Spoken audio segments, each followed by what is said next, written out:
for Mark Volt. And do we have anyone for public comment? We do not have anyone for public comment. I would suggest that we add one item to the agenda under executive session legal update. Okay. Because I know Levi has some things to talk to you about. Excellent. All right. The minutes. Have people read the minutes of the previous meeting? They did. They look good. Good job, Levi and Kristen. As Bryson. Bryson. Yeah. Oh. Mark's always involved too, so give him some credit. There's a lot of hours on that. All right. Is there a motion to approve the minutes? I'll make a motion. Is there a second? I was waiting for one. And all in favor? Carl, can you still hear us? Okay, the attorney report. I don't believe it's in call to order, but it was emailed to you. Mm-hmm. And the reason it's not in call to order is because it Looks like it just got it. She must have got it in this morning. It's in there. Tiffany had not gotten Reboot. it, and I sent it to her this morning. Oh, so my apologies. I forgot to copy. Are there I any, should have looked. are at there it. any questions on the attorney report that can be answered and can be asked in public session? Okay, on to the managers and safety report. Okay, Community Solar had a conversation with Cloudbreak, and they've indicated that they're ready to begin requesting permits to build the project. I will work with Levi over the next couple of weeks to finalize the PPA for the project. And based on my conversation with Cloudbreak, they are still sticking with the amount that they gave us several months ago, 8 months ago now, for the price to build it. Because although some things have gone up, some of the panel costs and other components of it have gone down, and they believe they can still do it for the price that they quoted us. With the FERC contract termination payment docket, or CTP, on December 14th, Tri-State and other parties filed an answer to United's answer to Tri-State's motion to strike. And on December 16th, United filed a motion to reject Tri-State's request. The commission has not acted on any of the items at this point related to either the motion to strike or any of the answers. I sent to the board copies of some orders that were issued in the partial requirements or BDP, buy down payment methodology.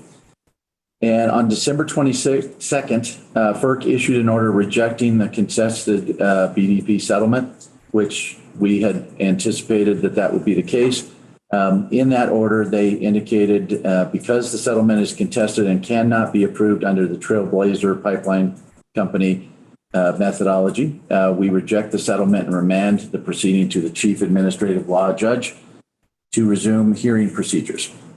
On January the 3rd, the Chief Judge issued an order designating an ALJ, or Administrative Law Judge, and establishing Track 3 procedures as time standards. They have different tracks, and the time for pieces within the case are determined by the track that it's in. Track 3 is a somewhat normal track. And based on those being in Track 3, the procedural time schedule are established for this hearing, which requires the hearing to be convened within 42 weeks, which is October 24th of 2023. And the initial decision issued within 63 weeks, which would be March 19th of 2024, of the issuance of today's order, which was October 23 or 24? October 23. 2023 is when the hearing would start. And then the initial decision from the ALJ would be due on March of 24. Now, they won't start the hearing before that date. Yep. They may start it a little bit later. And the ALJ could provide their decision prior to that date, but it's not likely. So on January the 5th, the presiding ALJ issued an order scheduling a pre-hearing conference. In that order, the pre-hearing conference is scheduled for 10 a.m. on Tuesday, January 31 of 23 via WebEx. So nobody will be attending in person. The purpose of the conference is to establish the schedule. So how they will, when testimony will be due, when motions are due, all of that thing. And then when the trial will start, they will potentially determine the length of the trial or the estimated length of the trial. And there was other stuff that's in there, but those are the pertinent facts in that particular order. Tri-State has contacted Mountain Parks to inquire if we would support requesting reconsideration of the FERC order issued on the 22nd, which rejected the settlement. I have talked with Tri-State and, well, mostly emails, but had a conversation with them and told them that I really don't see that there's much use to that because the commission, I don't think, is going to be willing to reconsider their order, because basically what you're going to have to prove to them is that they made a mistake. And in this particular case, there were 4 standards that it needed to meet one of the 4 standards, and they were very clear in their order it didn't meet any of the 4 standards. So I told them that I would be willing to review what their arguments are and potentially sign on, because all the other signatories to the settlement signed on, except us at this point. And they did, so their attorney got back to me and said they'll send me their arguments before they file them. And, but they do agree that it's highly unlikely that FERC will grant reconsideration of the order at this point. So I will pause there to see if there are any questions related to any of those items. Seeing and hearing none, we'll move on to a FEMA update. I think I've sent out a few emails since the last board meeting related to the FEMA reimbursements. As of the end of December, we've received $2,275,000 in reimbursements. We have reimbursements pending in the amount of about $1.3 million. And we have other reimbursements which we have not asked for at this point. We are still working to put together the documentation to file for those reimbursements. And then the one major project that is outstanding is the Trail Creek. And that project is about $2.5 million. It's going to be more than that. Okay. And we are in the process and heard from our contact at the state yesterday with the Highway 125 project. We needed to ask for an adjusted amount because the initial amount that we gave them was less than what the cost ended up being. We've worked through that with the state, and it is sitting at FEMA, and they they don't believe that it's going to be a problem, that they will in fact approve that. But that project, because of the time lag in between, it costs more to get it done. That's the similar issue with the Trail Creek project. And the initial Trail Creek project was under 2, and now I'm guessing it's probably going to be closer to 3. And so once we get the bids back on the Trail Creek project, then we will put together a request to FEMA to give us more money on the Trail Creek project, or to authorize more reimbursement. So I will pause there for a moment to see if. Is there a time when they shut it off? I guess I know with like the county and all of the NRCS FEMA funds, like there's a 2-year, it basically expires after 2. So I didn't know if this is similar or. It is, but you have the ability to ask for extensions, which we have asked for. And we've gotten extensions for the projects that we're doing. And the stuff that we've already submitted or that's in process, that's not affected by that 2-year. Projects that you have not started are affected, so Trail Creek. And we knew that one we were not going to be able to get done last year, and it had to do with materials.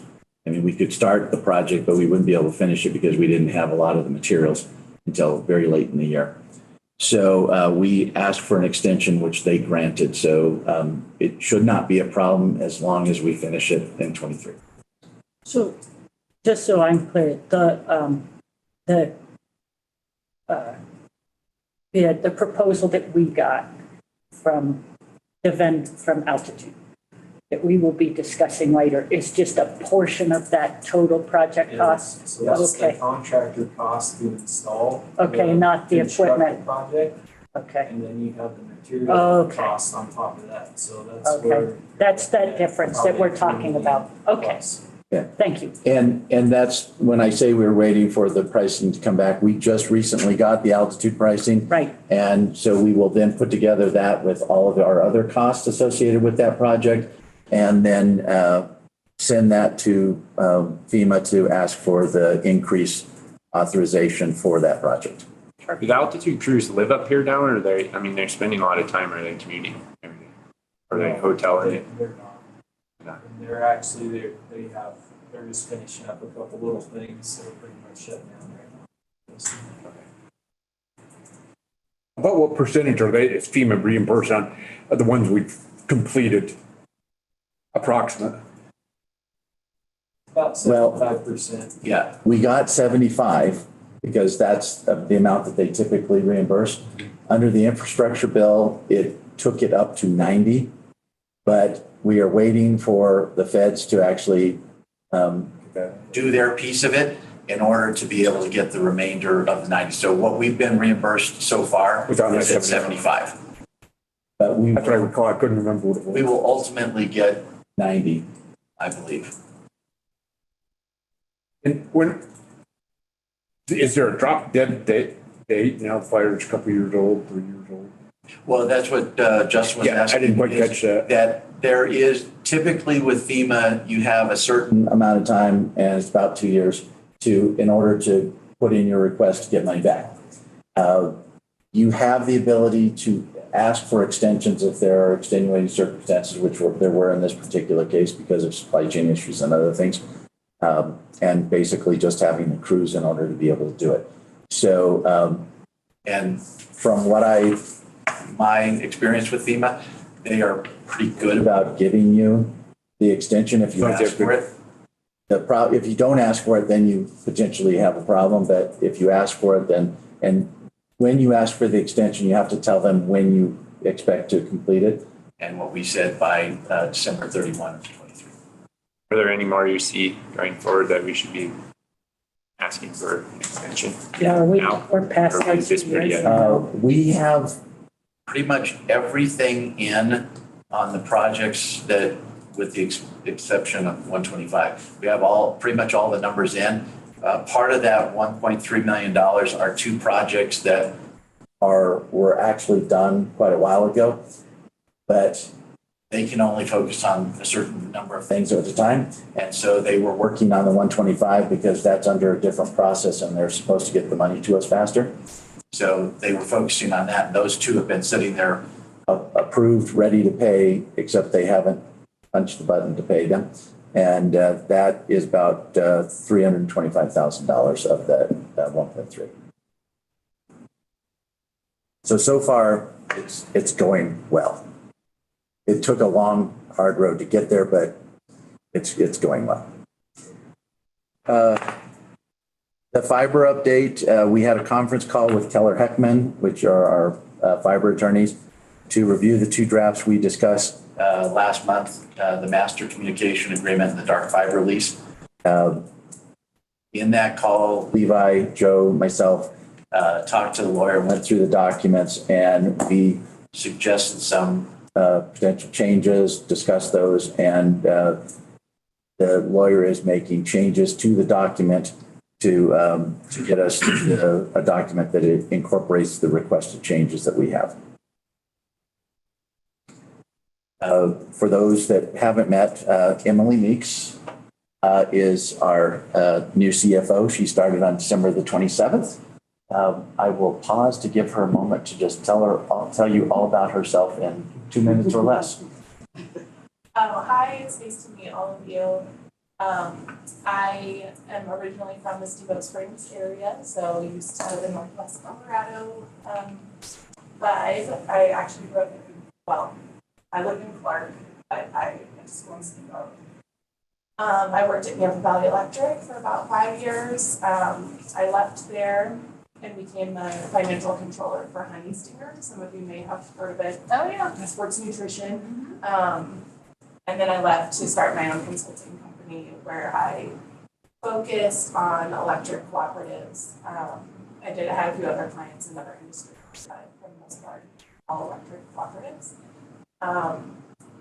Lived in Michigan for 1 year, and then now we're back in Colorado, so I'm happy to be here and excited to get going on some things. And she has hit the ground running and been going through stuff. We have a meeting next week to go over some of the stuff and the way that we put together the 23 budget, but she's also been going through our books and records for 22 and identified some issues that we will correct before we close the year. And there is not any problems. It's just some things got coded to areas that they probably shouldn't have. So we're going to go through and discuss those and we'll fix that before we close the books. Excellent, welcome. We're, Northport, it's like just north of Traverse City. wow. Yeah, oh, right here.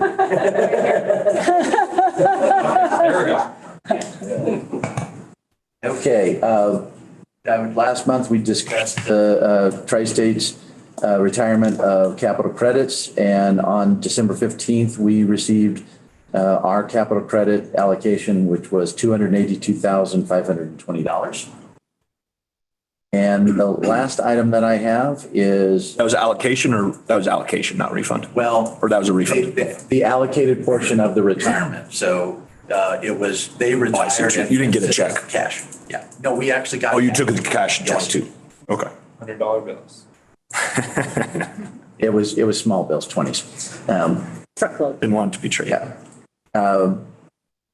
Actually, years ago, when I first started at the credit union, I was over the vault. And so my first time I get to go down into the vault and you see these pictures in the movies and there's cash stacked everywhere. And at the time there was $15 million in the vault and it all fit into these little tiny lockers. And I was really disappointed because I was thinking, man, I'm going to go in there and see all this cash. And I did see the cash, but it was in little tiny lockers. What was the amount too? I missed that. $282,520. Last item, sent out an email that we did complete the sale of the Winter Park property on December 29th. It was a little bit of a struggle because I was not here. I was on vacation and we had to do it electronically. But in order to do it electronically, we had to. So it was a bit of a stretch, but we made the deadline by about 15 minutes. And because it was late in the day and they couldn't transfer the funds, so they actually transferred the funds to us on December the 30th. We received $784,785. And if you recall, we had received $10,000 earlier when they paid us to extend the closing. So we are all done with that. The money is in the bank. We are segregating it for now because our bond indenture requires that if we are going to use it for something other than to acquire another Mountain Parks asset, that we have to get, I won't say approval, but agreement of CoBank and CFC in order to do that. We will talk maybe next month about what we anticipate doing with that money. And so it should not be an issue, but there is a way for us to be able to comply with it and still spend the money the way the board would like. So, Who's the buyer on that property? Last name is Bertron, Betron. You'll I find, think the entity was Connor Bertrand. Yeah. you'll find it in the parcel viewer Yeah, in a few weeks. Yeah. I'm just curious. It's, yeah. They are based out of Denver and they develop projects in Grand County and other areas. The Bertrand part of it is a husband and wife. The Connor never spoke to them, so I don't know who they are. Is Mountain Park still in conversations with Connexon? Yes, So they're not out of the running yet? they are not. Okay. But, and in fact, they scheduled a conference call for February. Is anyone, since we're on this, is anyone challenging are we doing anything to challenge the broadband map thing that's going on? I know that by tomorrow's the last day. Are we not? No. Okay, we're not. Okay, I know that some of the providers in our service territory are challenged, okay, especially in Jackson County. right. But Okay, just checking. Did the wetland issues get was that ever any kind of issue? They got them all, it got all resolved. The buyer is very sensitive to that and Just I don't know whether- curiosity. They did do a study. They had a report. It was filed with the Corps and the Corps accepted. We didn't see we didn't get a copy of the report. We will. But the issues were resolved to the satisfaction of the buyer. And so I'd be curious to see that report, just as involved with and going, see how close, see how far off I was. I'm going. you might I be think that- interested in talking to the buyer. Yeah. From what I mean, later, because they're really into that stuff, apparently. So, Again, just a curiosity. I believe that the analysis from us walking the property was pretty close.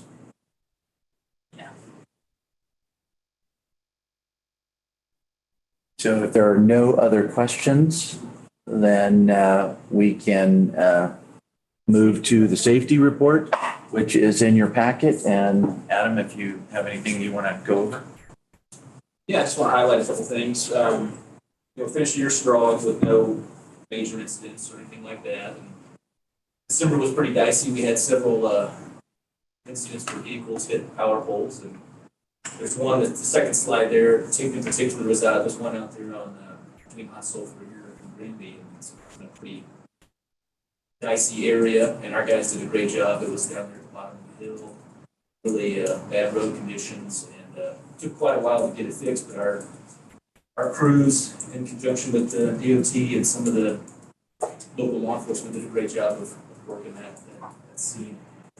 Pretty dangerous. So great job by our guys with all those different situations that they worked through. And just working through the slides here, our 2023 safety plan, you can see that. We had a great restaff in 2022, and we want to take that and kind of enhance our safety culture going into 23. And so a lot of those items on there are looking to try to increase our training and learning amongst our staff, different departments, things like that.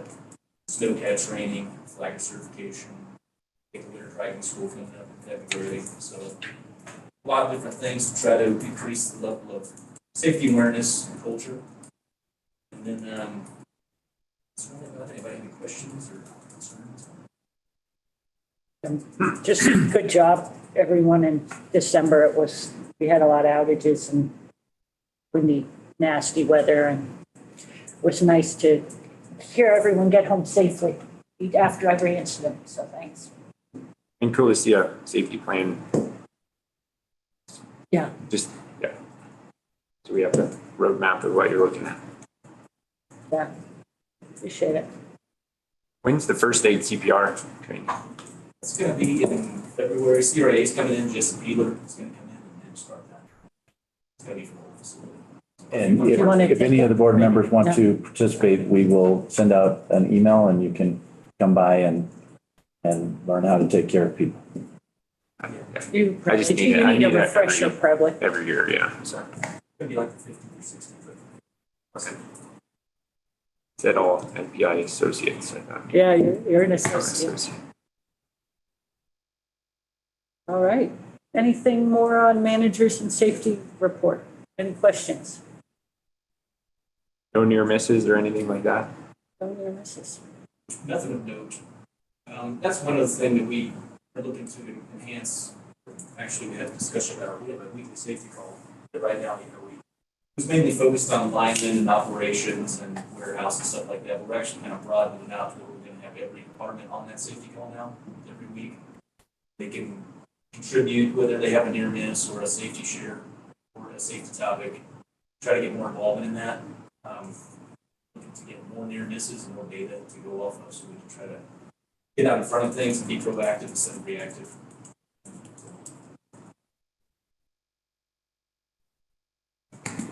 Anything else? All right, discussion action items. The policy C7, member customer service. There is, I believe, one change on the first page, Classes. changing class to classes.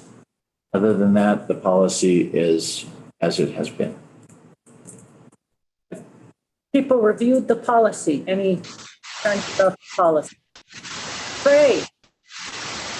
If we have some feedback, we'll see how you do. Okay, I'll be brief. I just had a question, if you could clarify, on policy C8, it talks about member dash customers, and C7, it talks about member dash consumers. Right, yeah, I think it's actually opposite, but yeah. yeah, Yeah. yeah. If you could just help me, or if that needs a change.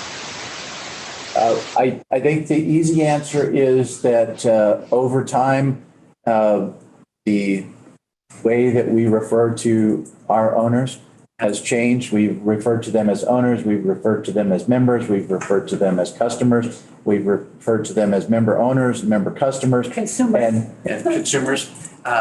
And so that is part of what the difference is. If the board was interested in syncing all of those up, we could pick a term that and how we wanted to refer to them, and then we can make sure that we do that in all of the policies as we go forward. I was just wondering what the difference between a member customer and a member consumer was. There is none. There is no difference between member customer, member consumer, or member owner. It's just that over time, the way that co-ops have referred to their owners has changed. Yeah, so it might be just splitting hairs, but I don't know if we want to just make it consistent down the road. It may not matter either. Good point. We can think about cleaning that up. I know it C8, we got rid of consumer at some point or added it, but I do think we should make the distinction that we do have consumers who aren't members.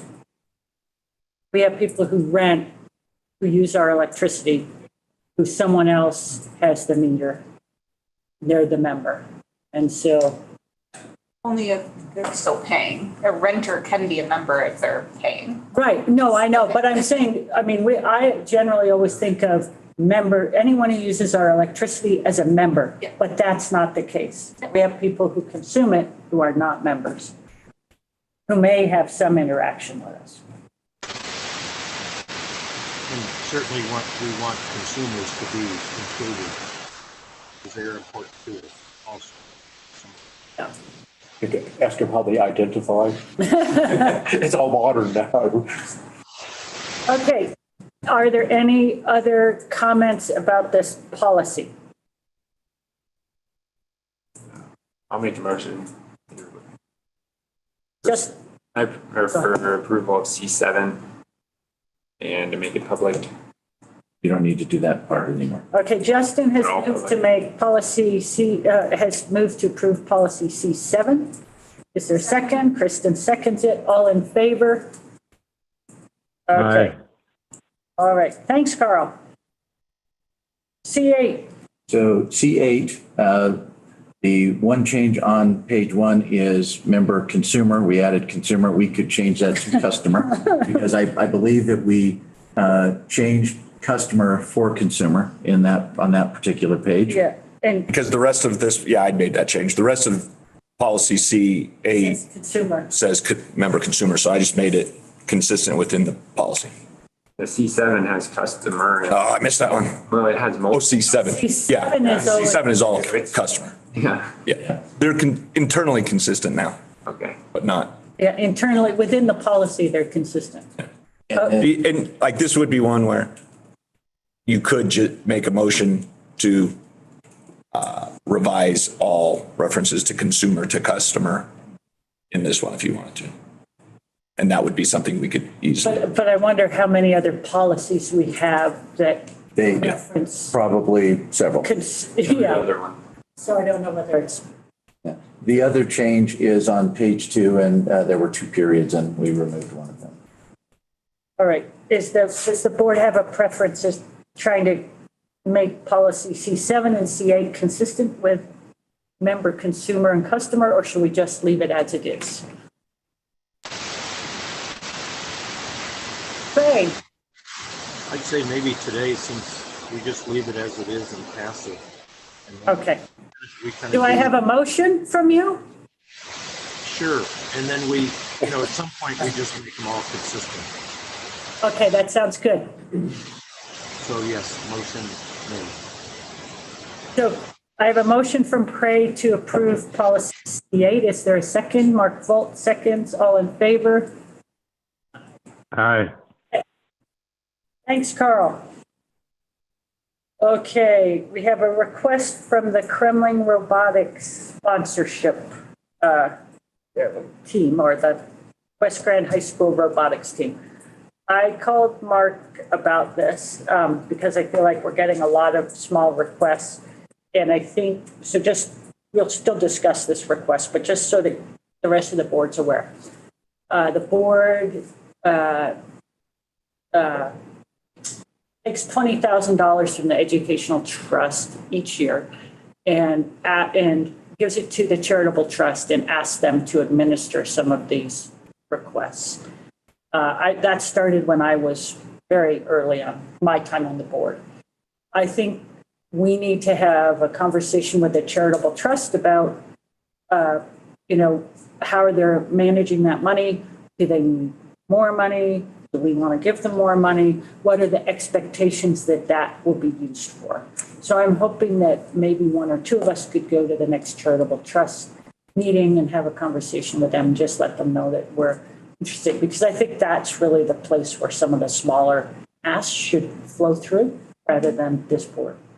Are you guys okay with that approach? Also, I thought maybe in the February financials, if we could have the charitable trust financials, that would give us an idea of where they're dispersing that $20,000. I believe that those are in there. Okay.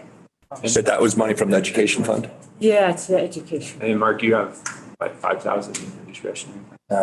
15 15,000. typically. The last 2 years has been more than that. Okay. So anyway, is there discussion about the robotics team? What's the ask of the Yeah. amount, I guess, too? They didn't really ask for an amount. They just, which It was is, something. I think we sponsored them in the so. I agree too, yeah. And part of what we try to do when somebody contacts us is say, send us something in writing so the board can look at it, or the charitable trust. And we ask them to put in an amount, because I think sometimes they don't want to give you an amount. But if they tell you how much they're trying to get and what they would like from the board, we tell them that is a better way to get money, because if the board doesn't know what it is how much you want or what you're trying to raise, then it's difficult for the board to make a decision on what to give. So, You always ask that question, first the question, yeah, how much you asking for? I believe, do you remember in the past, I think we gave them like $500. I think it was a few hundred, I don't recall the exact. I'd make a motion to give them $500. Okay. Justin's made a motion to give the first robotics team at West Grace Grand seconded. High School a $500. Craig, is that a second or a question? Second. Craig seconded. All in favor? Aye. Aye. Cool program, my kids both went through it. Yep. It's kind of neat. Okay. What I will say, and I think it is a good idea that Liz has to have a couple board members go to the meeting, is there's been quite a bit of turnover on the charitable trust board. And so I would say the majority of the members now are new. and within the last year or year and a half, because they had people that moved away, some stepped down. And so I think it would be a good idea to go and kind of set some Well, it'd be really parameters. good it would be really good I mean, they do important stuff for us and they handle all the roundup money and some of the Post Mountain family, but just starting that, making sure we have a good relationship and understanding of how things are being done. Right. And I think the robotics team has consistently come to the annual meeting to like show their, Right. Thanks. They used to do that. Yeah, they did for a time. at least in the garage, I remember them Yeah. always being in there. Yeah, it's cool. So with the response, we will ask them if they can come and present at one of the board meetings what it is that they did. All right. On to Tri-State Rate Design Committee. I sent all of you an email, prior to the last Rate Design Committee meeting, which was on January 4th. The meeting was somewhat eventful. Carl noted that I had sort of staked out a Mountain Parks position without a vote of the board. And I did, after lots of conversation with Mark, knowing that we would have another chance as a board to vote on it. But I felt it was important for Mountain Parks' perspective to be heard prior to going into that meeting. Didn't really matter. So by the end of that meeting, staff had prepared two options. One was a formula rate and one was a stated rate, and the committee was asked to vote on the preferred option. Then we were also asked to go back to our boards and see if they would support that rate design. So that's what we're doing today. And I'm not sure how much detail you would like to go into, or if you want to have it be a broad upper level discussion. How'd they come up with those? I mean, reading the responses that Mark sent, I mean, it was all over the board. So, I mean, I was surprised that I mean, every single one was conflicting with each other. So. Right. It's a very difficult process. And I don't think that, from my perspective, Tri-State has run processes like this in the past. For example, the partial requirements contract and the buy down payment, or their A40 rate when they went from the 39 to 40. They had this type of process, but at the end of it, all it took was a vote of the majority for the rate to go into effect. They, in my opinion, have not adapted their process to being FERC regulated.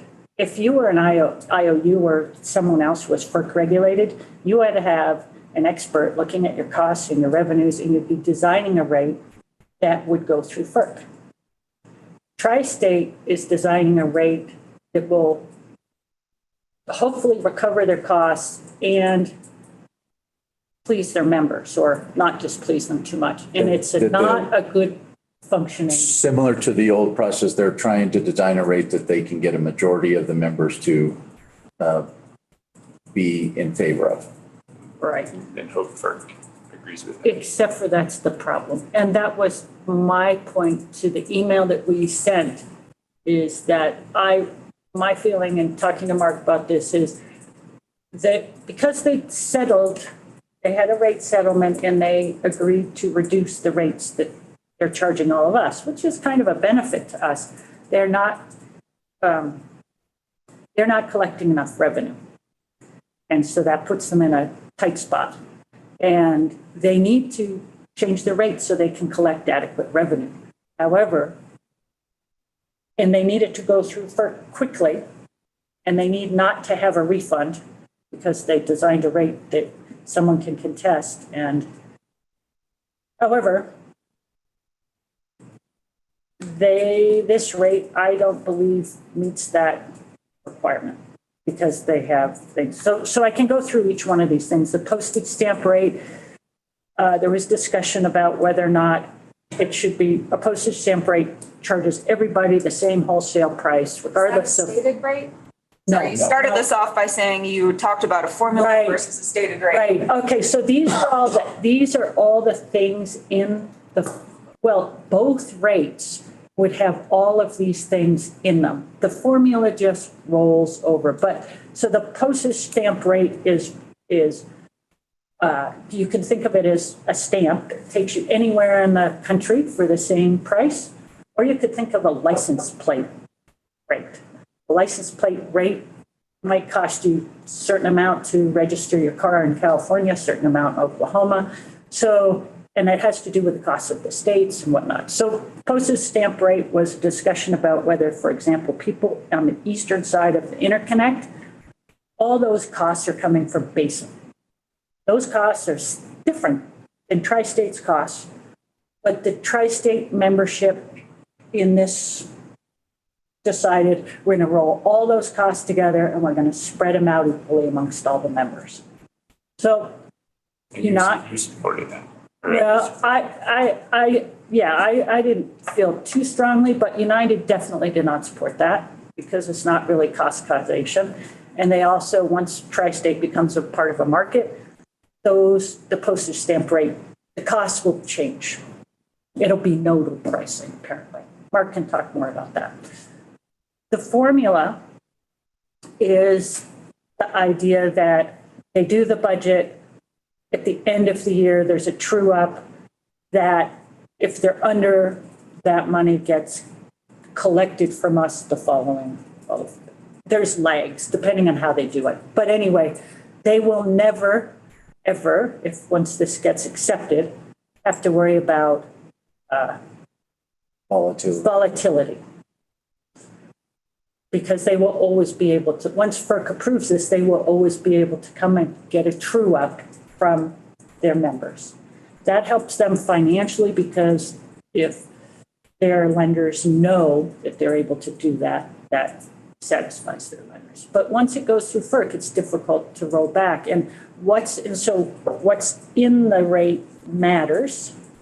The peaker cost methodology has to do with, we talked about tilt, whether the costs are really assigned, all the costs are assigned to demand versus energy, what methodology you use to do that. In the course of this committee, the peaker was a compromise position, but one of the experts noted that it does not recapture the full cost of demand, which seems to me like once you say that out loud and it gets challenged at FERC, that might be a problem if you're really focused on cost causation. Real quick. So this is all, you said all of what you're going through here on this first page would be in either the formula or the stated rate? Yeah, except for the formula part. So they're right. Okay. So this is the formula. This would be the formula rate. Formula rate, but the stated rate also, yeah, you're right. This is all the formula rate because and that's the recommendation from the committee. That's the recommendation from the staff and the majority of votes. The difference is a stated rate, you work up and you say, these are our costs. This is what we anticipate the sales will be in kilowatt hours. So each kilowatt hour will cost you 5 cents. With a formula rate, you will have something similar, except that as the costs change, you don't have to go back to FERC and say, well, last year we said it was 5 cents. This year it needs to be 6 cents. As long as you have a formula rate, it will adjust over time. And then we had talked about the formula rate. I mean, I was under the assumption it'd be changing every 3 months, but you make it sound now like it'd be an annual true up. Yeah. Okay. Which makes it easier for us to also then set a rate. Right. And there was discussion about when in the year it would happen because of when they closed their books. So, yeah. But it's more like, so what they were talking about this last time is that, for example, if they had a rate let's say they had a rate that went into effect in 2023, then at the end of 2023, they'd be closing their books, that their audit would be done in, I think it's March, maybe it's required, March or April. Then they'd have the true up amount. the discussion was then that amount would go onto, so that'd be 2024, that amount would go on to the 2025 bills. So it's quite a lag, but I don't think that the true up part of this has been fully vetted and decided, because they were talking about whether it's a lump sum or whether it gets spread as an energy cost. So we didn't go into that as much in this meeting.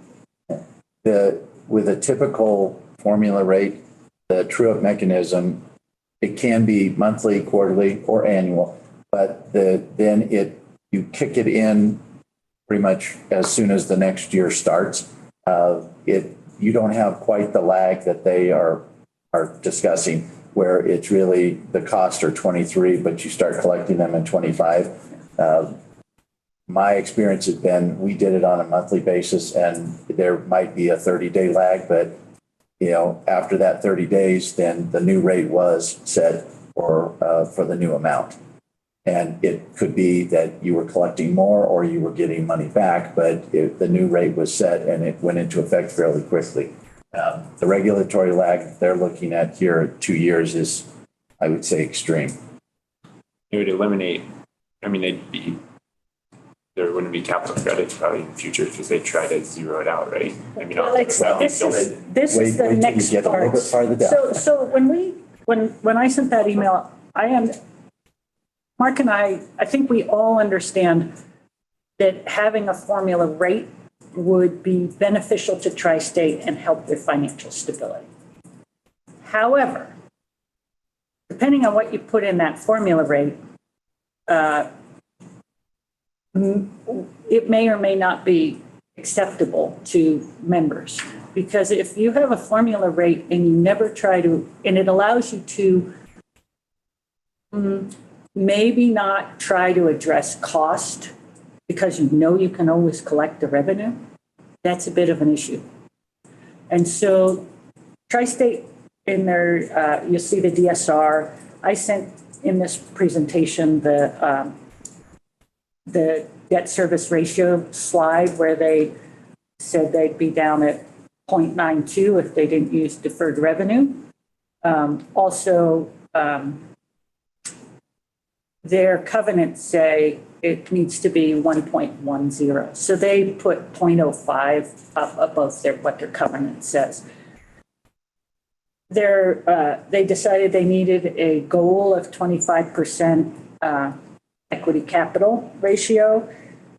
Their debt covenants say 18%. The idea is to work back up so that perhaps their ratings with the rating agencies get better. The floor would be 20%. It's 18%, I think I noted before. They also included a net margin, which Mark might speak to. That's a kind of something that you don't usually see. No, typically, even with a formula rate, you're not guaranteeing that you're going to make money. I mean, the way that they are setting this up is they will guarantee that they over collect every year. Because, once it kicks in, because they're going above what they need for the DSR and the ECR. They're also including a minimum of a $20 million margin, which that's not necessarily a bad thing because I think their equity is probably lower than it needs to be at this point. It should be a little bit higher. And so what they're trying to do with this rate is ensure that they are making money and that in theory goes to build equity. One of the issues with all of this is the next one, which is the rate stabilization deferral. So it really gives the board a lot of latitude in how they spend that $20 million net margin and any money that comes in from buy down payments or contract termination payments.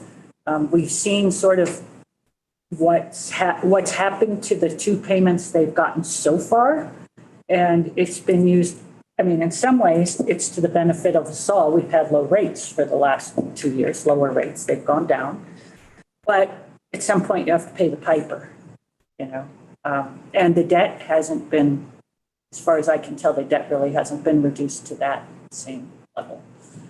I think that my personal feeling, and Mark, maybe you can chime in, is that including that is going to get a challenge. People are going to oppose that if they're thinking of leaving, because really they're going to be looking at what for the CTP order. There is a balance sheet approach, and they're going to be saying that money should be spent to get down to drive down the cost on the balance sheet. It shouldn't be used for rate stabilization.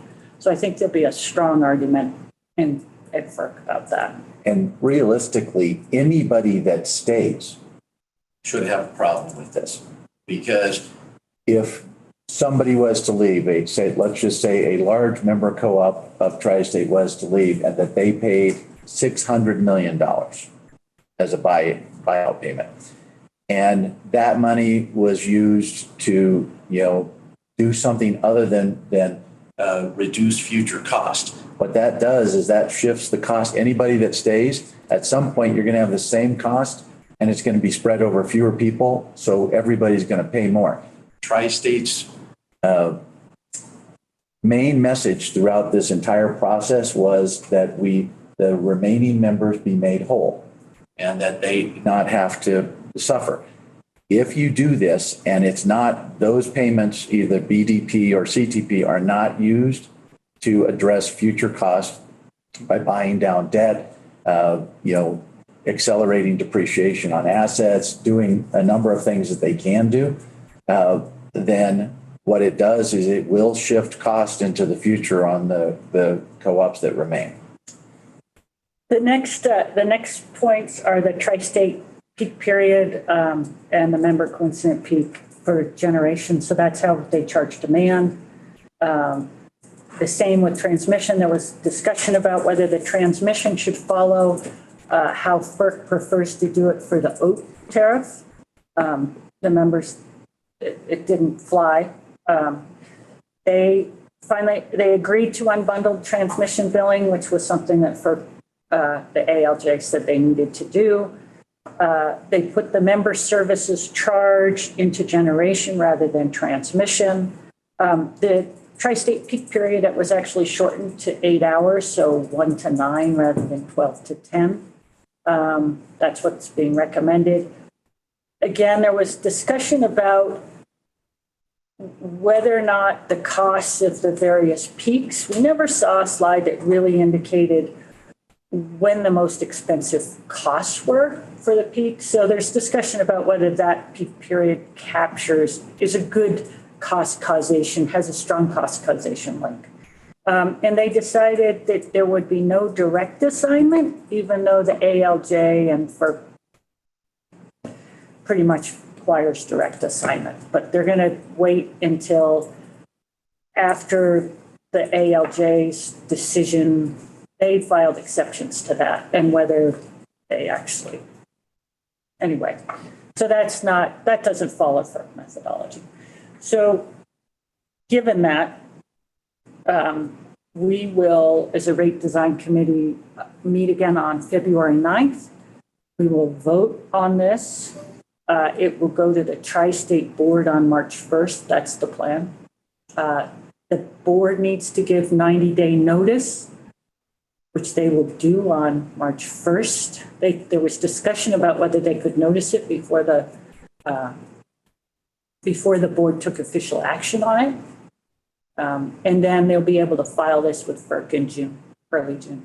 So the vote on whether to go forward with the formula rate takes place next month in February. Yeah, so the rate design committee will vote whether to recommend that to the board. Okay. Based on this last vote, I would assume it's going to pass. And that happens in February. February 9th. And then March 1st, the Tri-State Board will vote. Okay. We'll vote to give notice. Well, they have to have a rate that they're approving, and then it'll get notice to the membership. I forget, that's policy 306. I don't know. And the membership will also have an opportunity at that March 1st meeting, I believe, to, it's not protest, but it's to object and present to the board on March 1st as to why this isn't a great idea. A So, minority report, Les. okay, a minority report. But it doesn't have to, it can be, each member can have their own take on it, right, Carl? It could be, Right. okay, yeah. And then those final- those reports will not be included in the rate that's submitted to FERC. They will just be there to inform the board essentially what each member feels if they so desire to submit one. Okay, Then a final submission to FERC will happen in April. June. Yeah. Because when it's submitted to the members for notice, then you have to wait until after that notice period before then it can be sent on to FERC. Carl, do you And have some? it will take effect January 1st, 2024. The new Okay. rate if it's accepted. So Carl, you discussed that timing yesterday in the Tri-State Board meeting or 2 days ago? Yes. Okay. All right. The board felt at one point, and that was last month's meeting, that we needed to file a rate sooner than January of 24. But staff decided to forego that and do the June filing, as you mentioned, and then the new rate would go into effect in January 1st, 24. It should give us enough time to figure out for our budget next year Right. So, and our rate. And the rate would be subject to refund.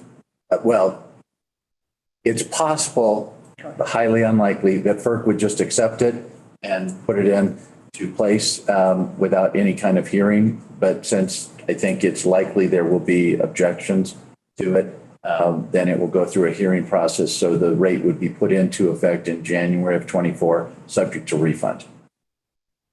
In fact, in the RDC chair's email, he says the legal team was pretty clear that several of the elements we plan to recommend will stray from normal FERC practices.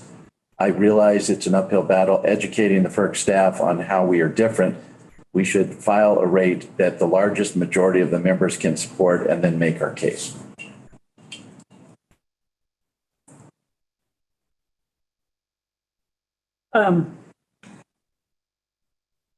So with that, Carl, do you have any other points you'd like to make? No, you've covered most of it, and I hear it every month down there. So you've covered most of it, and I can assure you, as the tri-state rep for Mountain Parks, I hope we have another discussion before the March meeting on what the RDC approves or not approves in February, because I will vote as what Mountain Parks Board feels is the most appropriate method. Go ahead, Kristen. All right, thank you. well, I was going to ask, is there any chance that Tri-State will move forward with something other than a rate design that essentially shifts the risks to us? And I think the answer is no. I figured I would ask that anyway. It's a good point. Based on the 71% that voted to send the formula rate, I would say the answer is no. Yeah, this does shift the risk. Yeah. I'm also trying to figure out how to summarize this discussion for the notes. So could I read this out loud to you and you guys tell me how to amend it? Okay, Tri-State Rate Design Committee. In January, Tri-State Rate Design Committee met. Staff prepared two options, a formula rate and a stated rate. They also discussed other types of rate designs. The Tri-State staff recommended a formula rate, and the Rate Design Committee will vote on it February 9th. The Tri-State Board will then vote on the rate in March. The Mountain Parks Board discussed the implications of a change in Tri-State rate design. Formula rates mean that power costs vary depending on a formula that passes through costs that are variable, such as the cost of fuel. I'm trying to make this simple so someone who's reading it might follow. This shifts risks to buyers and means that prices are typically not consistent from month to month or year to year. Formula rates are expected to make it easier for Tri-State to cover their costs. However, if Tri-State goes to a formula rate, it could make it harder for mountain parks to predict monthly cost and revenue needs.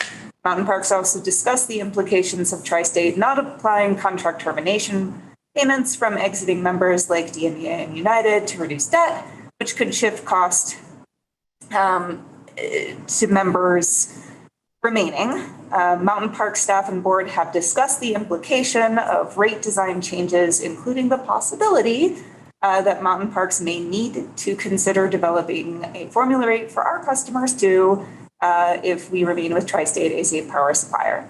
Is that accurate or? I think this month to month is maybe more specific than we need to get, Okay. but I don't know. Mark, what do you think? Well, I think that what the rate design committee is proposing would be an annual. That would be their recommendation based on Tri-State staff's proposal. And so I would think that the board with the RDC recommendation would do an annual true-up. Okay. I'm gonna take out the month to month and just say vary over time. Go ahead, Justin. No, the RDC voted, I thought you said they voted in favor of the formula, but They it's did. only 30%. No, I sent you an email. I was I saw the late email. at night and I knew there was 30, I meant to say 30% opposed, Yeah. whatever. I think people oppose things for different reasons. However, when your largest customer opposes something because they don't believe it follows FERC methodology, I think that's noted, should be noticed. You know, that's an issue for Tri-State. But I believe that because they're in its current format, the formula rate includes things that do not file FERC or follow FERC standard practice.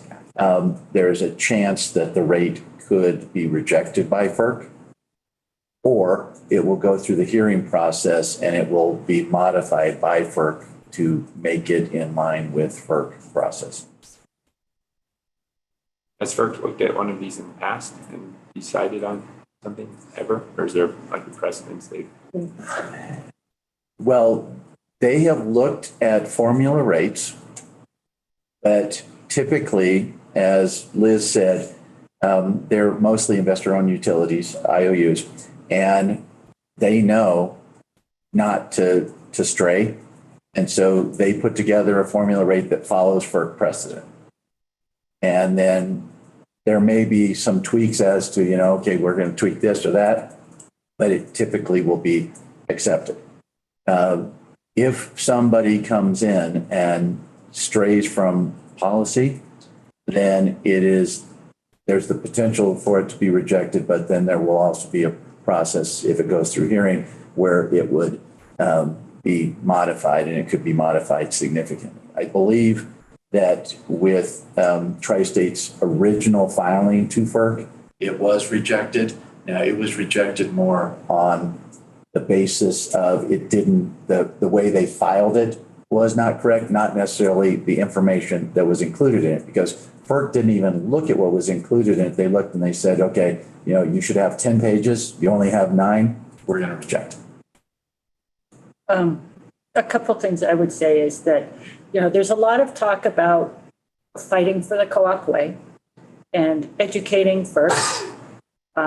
Tri-State's a unicorn, so FERC doesn't know how to approach them. And that's all from, I think it's easy to,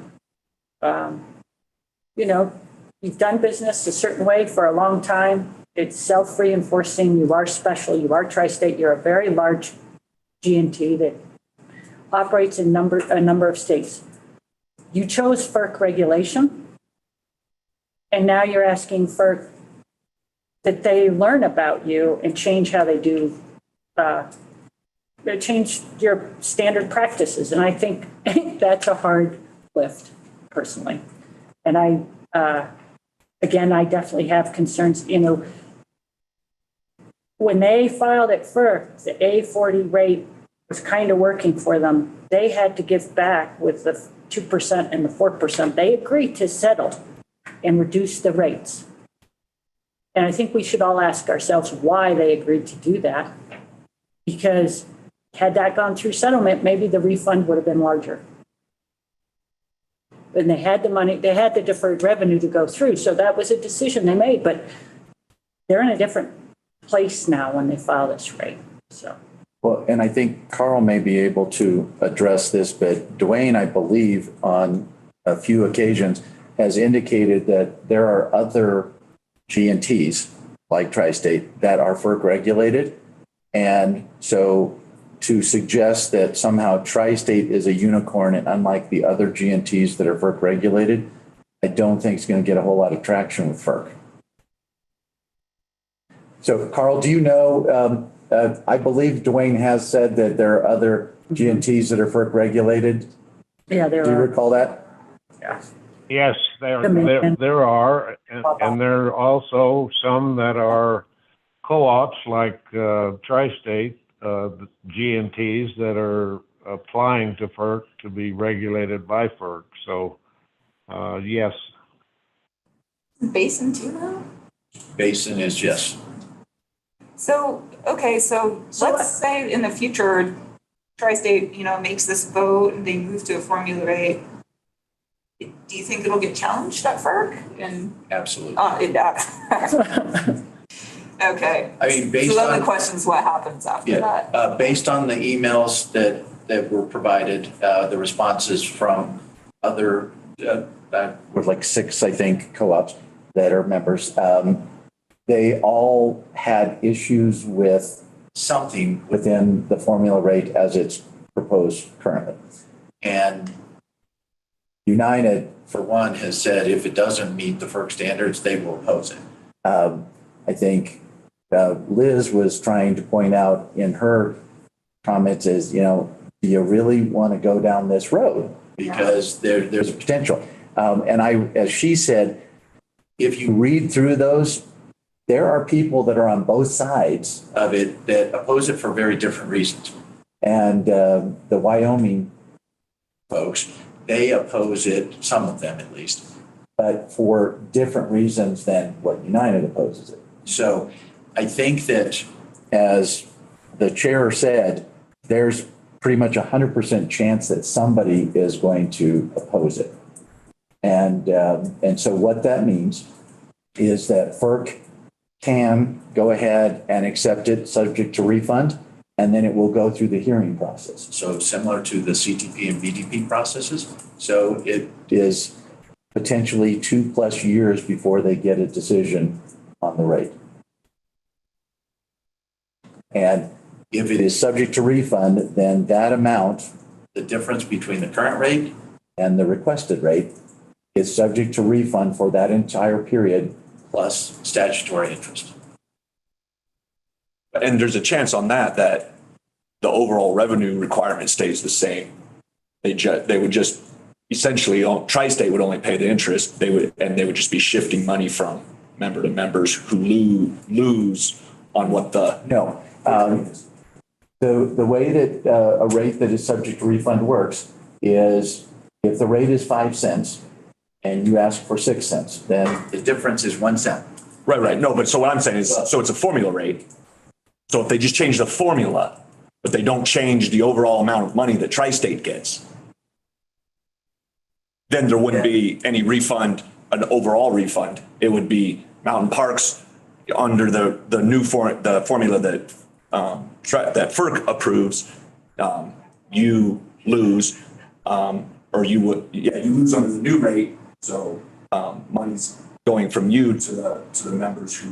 Not, it's When? respected. Well, okay, so, Well, no, the refund is for what is charged between when they accept it and when they rule on it. right. Right. So, So if it was a stated rate, it would be the 5 and 6. Yeah. Like you're describing, right? But if it's a formula and they just changed the formula. well, yes and no. They can change the formula with their decision, but their decision is prospective. So in 2 years, when they change the formula, then what it means is what you were saying, is that they shift assuming that they have the same revenue requirement, which is almost impossible, but let's assume that they have the same revenue requirement. Then from that point, 2 years from now, it shifts the cost. So, Oh, sure. No. Yeah. So I wasn't saying the revenue requirement in 2 years would be different. I'm just talking about the refund period. well, but the refund is they have to go back and they refund based on what the decision is. So if they over collected from somebody, they have to give that money back. If they under collected, they can't. Oh, that's they right. can't ask for that. Everybody's money. rates go- Yeah, that was the part. Oh. I forgot. No, they can't, I mean, they can't, And they can't raise those rates. So Well, I mean, in basically, the future, Yeah. they'd have to adjust the rate. well, the question really is. Yeah, no, I was just talking about the where does refund. that money come from? Yeah. Because it's not really, is it right for them 3 years down the road, because they developed a rate that was subject to refund, and FERC said you have to refund, then does Mountain Park's rates go up because Tri-State had to refund to some other member for 2025? and the way that you can handle that, which I don't see happening in this particular case, is you can take the money that is that is subject to refund and you can escrow that money. So basically, you don't spend it. I think that is highly unlikely in this case because Tri-State, really needs the money. And so they will spend that money. So the question comes in 2 years when FERC says, okay, you have to give back this money. Where did they get that money from? They most likely have to borrow that money, which will increase cost for members going forward, because if they had deferred revenue, then they could potentially use it from the deferred revenue. But currently, that's not an option because there isn't any. And Carl and I spoke just briefly about sort of, this will probably get challenged or opposed. FERC terminology is not my strong suit, but there will be folks from all different sides, industrial users, perhaps large industrial users, various co-ops, who challenge this or oppose it. If the rate is designed in a way that it follows FERC standard practices, the challenges to the rate will be less likely to be successful because the rate is following what FERC thinks it's designed in a way that FERC thinks it should be designed. So there's less likelihood that a refund will be necessary. If the rate is designed in a way that doesn't follow those standard practices, then the challenges will more likely result in a refund. And so regardless, there could be challenges and it'll take a while, but the risk to Tri-State's different depending on how they design the rate. And the other thing to keep in mind is, typically I think when we are discussing this, you look at it and you say, okay, it is one of the 42 member co-ops that will challenge it. It does not have to be. There were interveners in the first one. Guzman was one of the interveners, the state of Colorado. So there is a likelihood that there will be interveners that challenge this that are not any of the 42 members. And Every year. yes. In this particular filing to set up the formula rate and how it gets set up. So you could potentially have the Attorney General or the PUC for each of the 4 states challenge it, and challenge it for different reasons. You could potentially have a large customer of one of the co-ops challenge it because they have standing, because it's going to affect what they end up paying. And so I think there's a likelihood that there will be challengers. There's a likelihood that there will potentially be quite a few challengers to this. And so, as Liz was saying, the closer that it follows FERC practice, the less likely that those challenges are to succeed. The more that it deviates from those practices, then FERC will look at those and say, this isn't the way that we told you to do it. So we're going to, side with this challenge. Then with the refunds though, that would be annually. No, the refund only, the amount that's subject to refund only gets refunded after FERC makes a decision. Okay. And it's a one-time refund. And then that could be challenged though, right? Or no? No, once FERC makes a decision and they calculate the refund, they'll make Tri-State calculate the refund and filing with, this is how we calculated the refund and this is the interest. And so this is our plan to give it back. And then FERC will approve that and then they give the money back.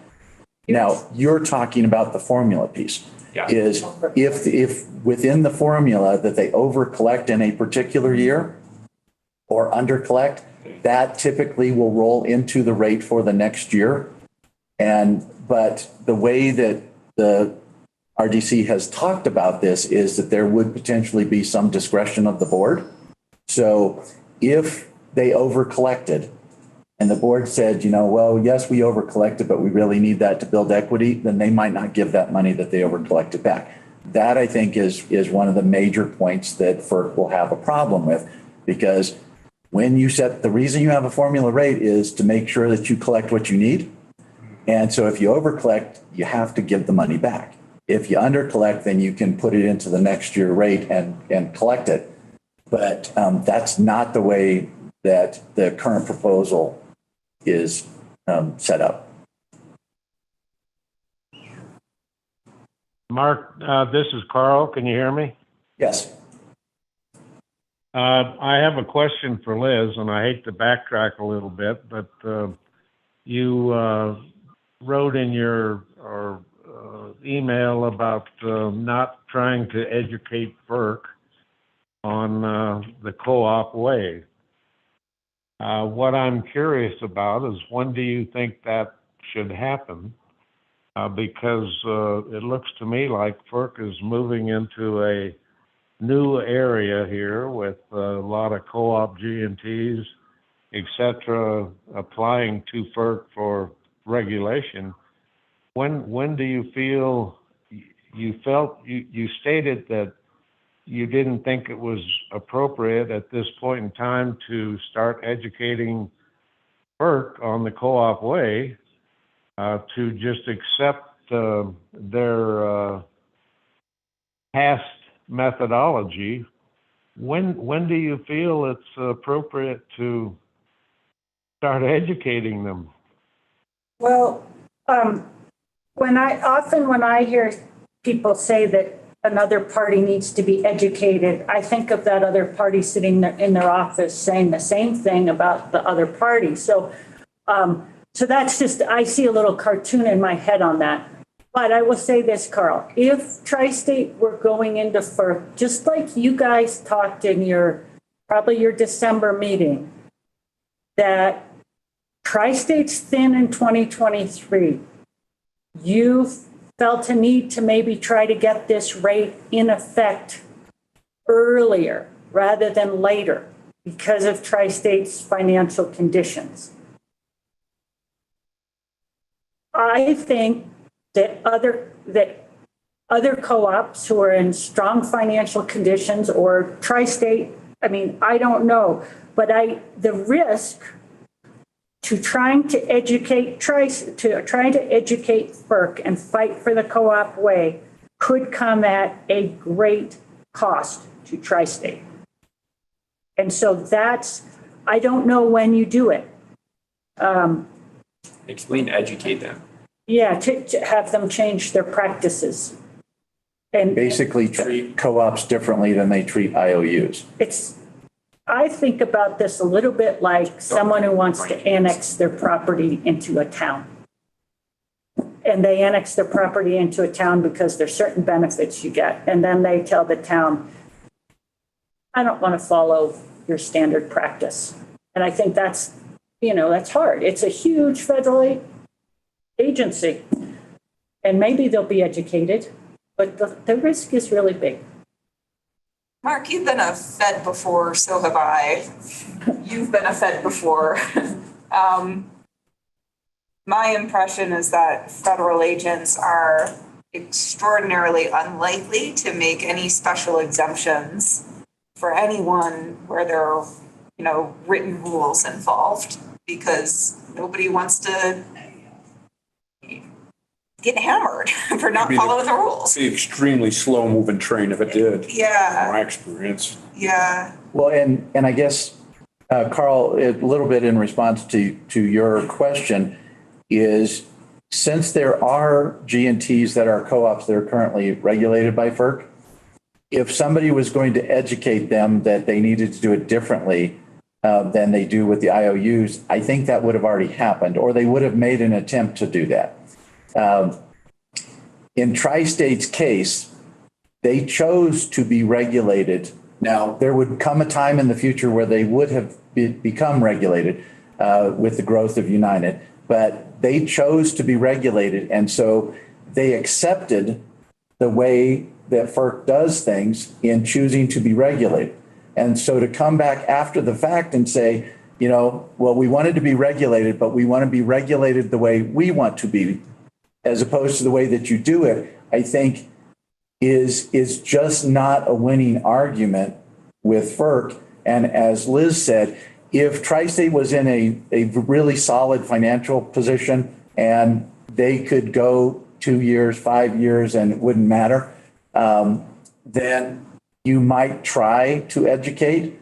But since where they are at today and the way that they need this to happen, I don't think that trying to educate and drawing this out longer is to the benefit of Tri-State or its members. Well, thank you. Thank you for that. I appreciate the discussion because, I'm sure that topic is going to come up if it's an issue at the RDC. So thank you for the discussion. Business model is drastically different though, so that you can't some way shove co-op into IOU's business model. So, the business models are different, but not drastically different, because basically you typically are working off of historical costs and you determine how much you're going to charge somebody based on that. And somebody, in this case, the board of Mountain Parks, determines what our rate's going to be. IOUs are different in the way that they collect some of their costs because they are a rate-based rate of return methodology versus a co-op that uses tier times interest earned in developing theirs. But we still have a rate base. We just don't call it a rate base. And we don't have a rate of return. We have the tier that we set, and, our bond covenants say that our tier has to be at least 1.1. Ours is typically higher than that. But you can't go below 1.1 or you end up in default. Tri-State is similar. Theirs is at 1.1, and if they go below that, they are in default on their debt. There is a greater emphasis on equity on an IOU because somebody's investing in there and they expect to get a return. So how do they set that return? Are some of the IOUs on formula rates also? They are. And they set a margin that is basically a set amount of the maximum? No, that's one of the things I discussed with Liz, is that I have never seen a formula rate that includes a margin, a guaranteed margin, because typically you as the utility are at risk. You have to operate in an efficient and effective way in order with the rates that you have to make money. And same thing happens with an IOU. You are given a rate of return, and let's just say it is 10%. And that rate of return is divided between your debt and your equity. but you are not guaranteed to make that 10% return. That's what's built into your rate. And so if you do things the right way, you could actually make more than 10%. And not have to refund. And not have to refund it. That happened in the 80s with a lot of IOUs. They could, their rates, they were making money and they could go in to their commission and ask, because there were some things that they weren't collecting enough on, but overall they were making money. So they could go in and say, hey, I want to, increase my rate to collect money here, but that would open them up to, looking at everything. And so they just said, you know what, we're good. We're just going to sit here. And they went for 10 years and didn't ask for a rate increase because they didn't necessarily need it. They were still making money, even though there were components of their base costs that they weren't fully collecting. And so that's the thing is you have that return that is built into your rate, but you're not guaranteed to collect that. And that is typically what you're looking at from a regulator perspective, because as I said, I've been on both sides. I have been a regulator at both the state and the federal level. And when someone comes in and says, we need to do this, one of the biggest issues in any rate case is what is the right rate of return. And specifically, it's typically the equity piece that is the driver, because the debt is what the debt is. You have a weighted average cost of debt, and you know that that's 4.5%. But then you want an equity piece, and if there are 3 parties in it, including the commission, you'll come up with 4 methods of what the right number is. And it usually is a compromise. I mean, there is no scientific method to determine what the equity piece of it should be. And so that is the one big difference between a co-op and an IOU is that rate of return. Other than that, things function pretty much the same. And the ownership structure is different, but you have investors that are investing in IOU. With the co-op, you have the members that are investing in it. I mean, they're the ones that are doing that. That's why when we make money, we take the margins and the board allocates it back to the members, but we don't necessarily give it back to the members right away. But at some point you do, and you give it back, and that's like the dividend that an IOU stockholder would get. Carl, I do think we could make a lot of money for Tri-State by telling our story at USDA and their listening sessions coming up, helping them get more of that funding from the IRA, the Inflation Reduction Act. I thought that Tri-State had asked for some additional assistance in trying to have co-op directors participate in that. Is that right? Yes, they are going to ask for 75 million. That's the same kind of program that Mountain Parks is in with the 10 million. Rest. Oh, It's the rest. That's the rest. Yeah, that's right. I mean, the Inflation Reduction Act, the potential $1 billion they could be getting. So. Well, if there's some discussion, I don't know about it at this point in time. If there's some education, Reg Rudolph is handling that. So I agree with you. It'd be a good time to educate somewhat on the co-op way. Whether that would filter down to FERC, I don't know. But Yeah, you never know. I'll send around via email. They sent out some dates in late January that there's more listening sessions, and I know Tri-State's putting in a big application to maybe do a hydrogen plant. Okay, so I think we've heard quite a bit on the rate design committee. I think we will talk a little bit more about this in executive session. And then after executive session will come out and you all can we'll have a vote on or you can give me direction on how you would like me to vote on February 9th at the rate design committee. And then should we have a break or should we get through here? Oops. I gotta look at the minutes. I think you might want to take a break. Okay, because I let's- don't think you're going to finish the. Okay, rest of the let's take a discussion. brief break, and when we come back, power supply, we're going to discuss that in executive session. And we will welcome Virginia as the new general manager and finish up our action items, including the Trail Creek contract. Okay, so let's break for till 9:45.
Okay, Carl, you may need to press *6 on your phone in order to be unmuted, because when we mute the group, it then, I think, mutes you until you unmute yourself.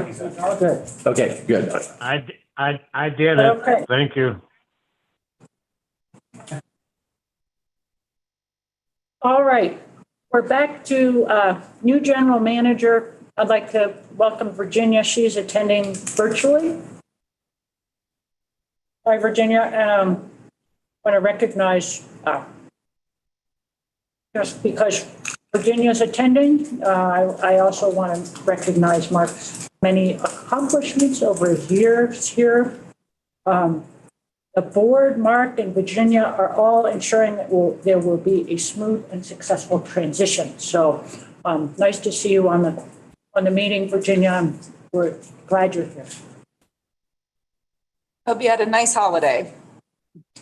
Thanks. Yeah, it was a really good holiday and I'm glad to see you all too. So I've been enjoying the meeting so far. I'm here the whole time. I'm just kind of trying to stay out of the way a little bit, but it's good to see you guys and I'm looking forward to joining you soon. Okay, Virginia, there's something wrong if you're enjoying the meeting. That's fair. That's fair.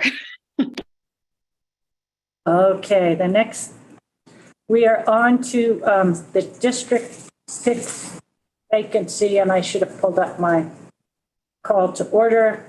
Well, I will buy you some time to say that we have scheduled it to be in the Sky High newspaper on Friday, next Wednesday, and then next Friday, so that it will be in 3 different papers to give people the opportunity to express their interest in the position. Okay, on December 23rd, I received that dreaded email from Jeff Hauk, who says, with the sale of our home yesterday, I am no longer eligible to serve on the Mountain Parks Electric Board. It has been a privilege and a pleasure to be associated with this organization over the past 12 years. I can't say enough about the incredible group of people at Mountain Parks Electric who are so dedicated to keeping our lights on and serving this community. I look forward to watching all the good things to come at Mountain Parks Electric. Please give my best to everyone. And I want to make sure that the staff hears that. It's not just for the board, it's for everyone in the company. Jeff was a huge mentor to me and really a great person to work with, and I will sorely miss him. With that, we have to fill a vacancy. I had asked Jeff to identify people he thought might be interested in serving. Kristen, thanks for pointing this out, that policy D6 as well as policy D7 has comment on how to fill vacancies and notice. So as Mark mentioned, we are noticing it. I sent a link to an NRECA video on filling vacancies because it's kind of a little bit of a different take. I don't know if, I know Justin got to watch it, but I wanted to throw that out there.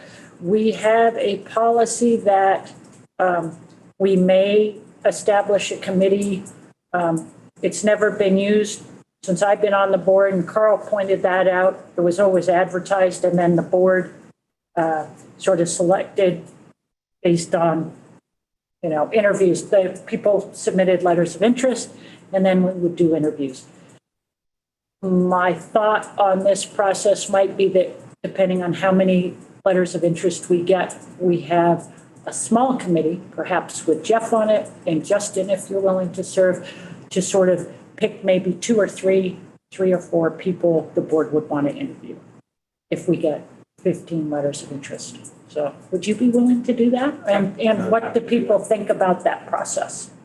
This is the first time you got appointed, I got appointed. I got appointed.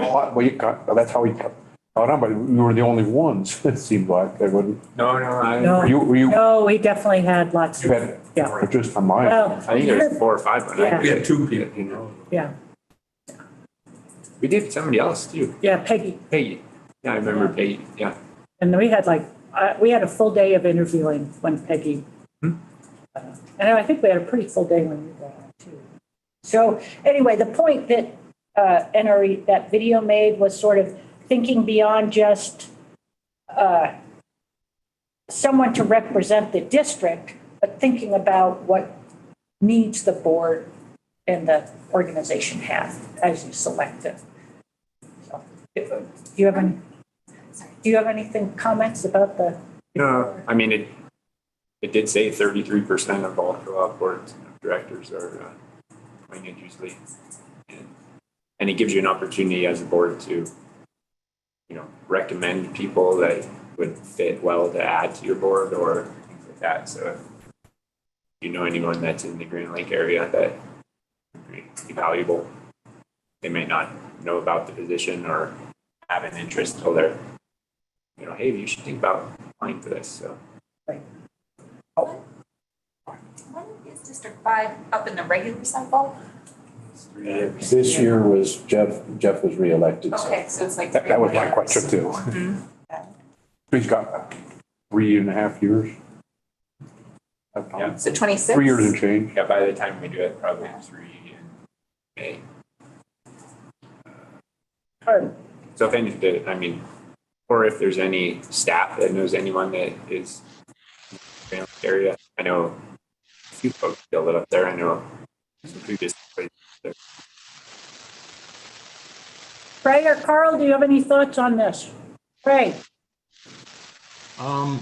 Just to back up a little, would it be appropriate for the board to pass a resolution thanking Jeff for his years of service, just so it's in the record? It would be, but I was thinking we were going to have a big surprise party for him at some point. But no, I'm kidding. But we will do something for Jeff, for sure. But today might not be the day. Okay. My other comment was if on your selection committee, if since I'm playing hooky today, if some of your committee thinks they don't have the time, I would throw in my hat to give you a hand with review committee. Okay, great. Let's see how many letters of interest we get back, and they are due the, 27, yes. Were you wanting to have the committee up and select people before the next board meeting? That's a good question. I need to appoint the. Well, actually, I think it's probably a full board function to appoint the committee. Yeah. Just looking at Right. So we would need a motion. And are we still primary residents within that? Yeah, they'll have to meet the eligibility requirements that are in the bylaws. Remember if it was. And We'll have we can send the that. posting to the board because it has the requirements in the posting that is going to be in the newspaper. I move to establish a committee consisting of the Mountain Parks Board President, Vice President, and now ineligible director to identify candidates for the Mountain Parks Board to interview. Okay, all in favor? Excellent. Thank you, guys. Wait a minute. I haven't voted. You didn't ask for the opposition. I'm sorry. I'm not in favor of a special committee to narrow down candidates. I think that's a full board function in my mind, even if it takes 2 days. However we do it, I think a select committee is going to exert their own opinions into the selection process. And so I'm opposed. I think the full board should do that function. Carl, first of all, do you want your opposition noted? And second. Yes, I do. Okay, so let's go back a bit. Are you in favor of the board following the policy we have in place, appointing 3 members from that district and 3 board members to nominate 3 director candidates to the full board, and the full board is obligated to select one of those candidates. That's the policy that may be Okay, used. well, if that's a policy, then I may That's change my permissive, vote. right? Yeah, that's permissive. We don't have to use that, but we also don't, I know that in the past, I go back and forth because that policy takes into account the desires of the folks who live in that district. Our entire board should be looking at the candidate from a perspective of what do we need for Mountain Parks Electric as a whole. However, there's that tension between, as a director, do you represent your district or is your duty to Mountain Parks as a whole? And that's what this discussion sort of. There's a what there, Liz? There's a duty. No, yeah, you said there's a conflict? No, I didn't say there's a conflict, there's a tension. You have another fiduciary duty. I said there's a tension. Carl will often say that. Internal battle. There's an internal. He might have. He may have a tension about representing his district. So do you hear what I'm saying, Carl? I do, yes. And I feel like Jeff, by having him at least involved, that he provides that Right, that's. what knowledge I'm of board and his district that he used to represent. And Carl, if it reassures you at all, I'm going to be very busy. So for the most part, it's just going to be Justin and Jeff. And I think she was saying that also to just, eliminate time for the whole board, but if the whole board wants to be involved, I don't have any worry on that myself, so. We might only end Well, up three applicants. So, How is that following the policy of 3 members from the district and 3 members from the board doing this if Jeff and Justin are going to do it? Well, the policy is permissive. So the board and the bylaws basically can appoint who they want by a majority vote. However, I'm trying to sort of straddle the time issues, the whole having some insight into the district, which I think Jeff would bring. He knows folks and he knows this board. So that's what I was proposing. But if the whole board. Okay, well. If the whole board wants to interview everyone who sends in a letter, we could do that. Well, I'm still opposed to having a special committee, so please record my vote, and I would be more in favor of the whole board interviewing anyone that applies. Does anyone want to reconsider their vote? Are you good? Okay. For clarification, but the whole board decides, it's Yeah. got a search committee and then it's brought to the whole board for us to decide. Right. and the search committee might not get rid of any candidates, or they might end up giving the board 5 or 10 to, I guess. Could we establish parameters that you guys will pass on all the candidate information and then the board can decide, they can take your recommendations into account, but then we can decide if we want to include or pull in other people who applied for a full interview? Sure. I needed another motion for that.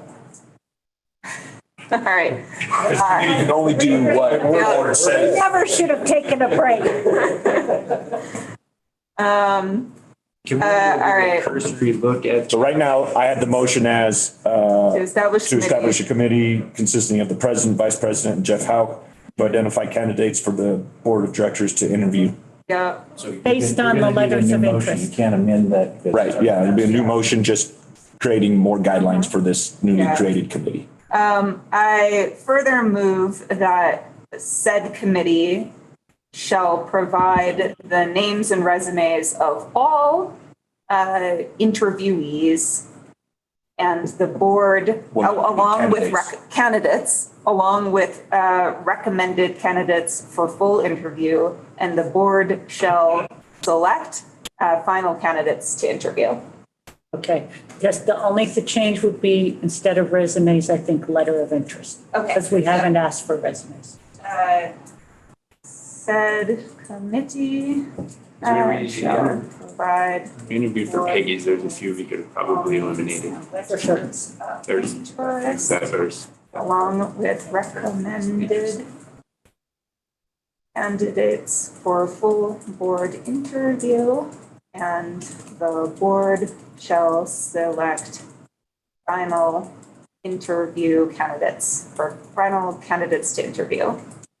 Hopefully, none of those candidates are watching this process. Is there a second to that further motion? Okay, Mark. Does the committee have a purpose then? Yes. Yeah, that was in the first one. Recommendation, but the board could select somebody that you didn't recommend Yeah. to interview. I see what you're saying. Yeah, I'm seeing what he's, you go through the work. Okay. And then did Mark second that? Yes. Okay. All up, Craig, go ahead. I just had a question. Does that, I thought I heard in the policy, the 3 citizen members on the committee. Is that included, or did I hear that incorrectly? No, you heard it incorrectly. We are not using that policy because that policy says we may use it. And we are streamlining the process a little bit by having our own smaller committee with Jeff on it, Justin and myself. Okay, thanks, Liz. And we will be taking letters of interest. That policy, the committee actually went out and sought people out. I don't think that policy references a notice or the letters of interest. Okay, thank you. We have a second table. Okay. All in favor? Any opposed? Okay. East Grand School. East Grand School Bus District, East Grand School District electric bus request. As you all remember, they came in December asking for some help to bridge a shortfall that they have in funding for the 2 electric school buses that they were awarded grant funds for. Since that time, their costs have changed, and it's a little bit of a moving target because there's quite a bit of uncertainty as far as what other grant funds are out there that could help, that they could go after to help bridge that shortfall. So have you guys had a chance to review this, the little piece that, and I'll be very upfront. When they came in December, they did not ask for a specific amount of money. And since then, they have not asked for a specific amount of money. I was the one, after talking to Chris quite a bit about sort of the budget estimates for the chargers, electrical upgrades, installation of the chargers, looking at the amount of money that they received, that they've been awarded, and where the total project costs we think will come in. And I think they probably have a $300,000 or $350,000 shortfall. So that's where the 200 came from. Hopefully it can be used to, if awarded, it would be used to leverage other funds. How much would we have left in the education fund if they were provided 200? I think 1.5 million We'd still have 1.5 million? approximately, I would say. Yeah. I mean, some of it's tied up in the CB7. Yeah, I So think, the 200,000 was your recommendation for discussion. right. As of November 30, there is $1.8 million. 700,000 of that is in a CD that matures in 2043. So if you did 200,000, you would have $922,000 left.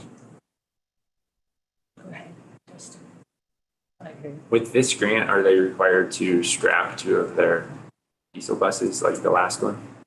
I believe so. I don't know all the parameters of the award that they got from the EPA. So that was one reason why the way I crafted the award is kind of like, first I thought we should really try to make this very specific, but there's so much uncertainty about, I don't know the grant language for what they were awarded. I don't know how much is supposed to be used for chargers versus buses.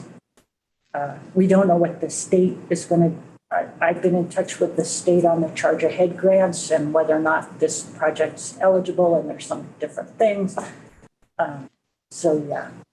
But my hunch is, yeah, they probably have to they'll probably scrap two of their oldest buses. With the prior grants, that was a requirement. Yeah, I knew it on the old one, with the West Grand it was, so I didn't know it. And then I guess I wasn't sure if this was above and beyond the transportation's budget. It sounded like, so I didn't know if, I still always hope that they have some skin in the game. Like, well, we were going to buy one bus, so maybe hopefully that money would still go into like their, right. So that's, yeah. I hear you. And I was hoping, that's why I didn't start with the full amount up there, because I feel there's sort of the same way. So we currently have a program that allows people to finance energy upgrades and then repay that over 10 years on their bill. Could this potentially be incorporated into that program, given the diesel savings? No. The RES program requires it to be a fixed thing. So, because we talked to them about buses and they said no, that if it moves, then it doesn't count. Well, I'm talking about the electrical chargers, that portion of it. But yeah, you're right. But then if they can get money from the state towards some of the chargers, and then the rest money can only go to the chargers, then the cash shortfall on the buses can't be covered. You see what I mean? I agree. It'd be nice, but it's because of the various moving parts with the IRA, whatever it's called, that money coming from that bill and the state getting it and not having rules out as far as how it will be used.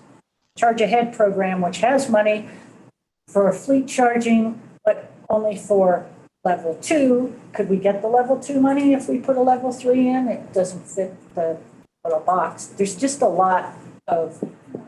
Well, I guess, okay, rest aside, we have a pot of money. Why couldn't we say, sure, you can use the education fund in a similar way? But we establish the rules, not the government, on how that gets repaid. Typically, a public entity, city, school district, they can't incur additional debt without bonding. But it would be on-bill financing, essentially. It's not debt. Well, that sounds Well, like for a them, though, it would be. Yes, it is not a loan, but for them, it would look like a loan. And so I think that they might not be able to do it. I mean, I know with Fraser, when they did the. I'm going to vote in favor of giving them the money. I'm just throwing out ideas. Yeah, but typically it is a more complex process if they look at the money as a loan that has to be repaid as opposed to a grant, which does not. Sure, everybody likes grants better than they like having to repay things, but. I like being the funder of last resort. But Right. the unknown of, I think they could, maybe they end up getting the whole thing paid for. But maybe not. That's why it says contingent on pursuing additional funds. I think they have a lot of the information they need to pursue the additional funds. They're just the rules and the programs haven't been set up yet for them to do that. To me, the things, some of the consideration is we gave West Grand an award for one bus for $137,000. They like the bus. The bus is working well, from everything I hear. I followed it in this morning and it didn't gel up. It went fine. So this is an opportunity. And you weren't speeding because of it, right? Yeah, there was no speeding. You didn't pass it. I didn't pass it, but don't throw flags on. I was 5 minutes late. So this is an opportunity to take the next step in having buses that are bidirectional and thinking about the energy management side of it. We're going to have big fleets coming in, I think. We're going to have big fleets coming in. Liz, sorry, real quick, just so Chris and I have the notes right. Is this money for just chargers or a bus and chargers? It's to make the project happen. Yeah. Right, so they have not bought the bus yet. So it's, They have, no, they have not, when they came in, they were going to order it in the first quarter of 23, and it would be delivered 12 to 18 months after that. All right. and they also, Right. they also are concerned about ordering the buses given the shortfall that they have. Because they need to order the buses now to get them 18 months from now. The grant rules aren't such that they know where the funding will come from. And so they need a little bit of comfort in order to order the buses. So the way that I wrote this was award up to $200,000 to the project from the educational fund, contingent on them pursuing additional funds and agreeing to energy management should Mountain Parks Electric desire to pursue it. Craig. You just answered my question about it's just a $200,000 suggestion in cash, but there could be the discussion later on some in-kind labor or hardware in terms of chargers and, installation of that. That's maybe a later discussion. Yeah, I think it's a question for the staffs to work out what that looks like as opposed to the board. Yeah, but this is just strictly a suggestion for $200,000 cash, subject to your contingent suggestions. Correct. Thank you. Liz, this is Carl. Can I ask a question? Yes, you can, Carl. You're wanting to award 200,000 contingent upon them pursuing additional funds. You just mentioned that they can't order the bus. They can't order the bus because they don't have the secure funding right now. What assurance does Mountain Parks have that they're going to pursue additional funds?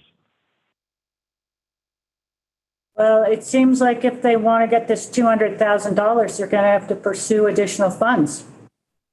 I think, Carl, part of the answer is too that even with the $200,000, I believe that they still have a shortfall. And so they're going to have to pursue other funds in order to be able to order the buses. Well, you believe that. Is that a fact or not? It seems like there's a lot of stuff up in the air here for us to commit. At We're going to pay it before they pursue the funds. They're going to receive $790,000. They gave us a budget for the buses. They gave us a budget for the chargers. They gave us a budget for the installation of the chargers. And then we know what upgrades we would need to do to make the buses work. Basically, the power going into the bus barn to charge the chargers to charge the bus. The total of that is in excess of what they have been received or what they will hopefully receive from the grants and the $200,000. So when I say I believe the number is higher than what they have in hand, even with the $200,000. And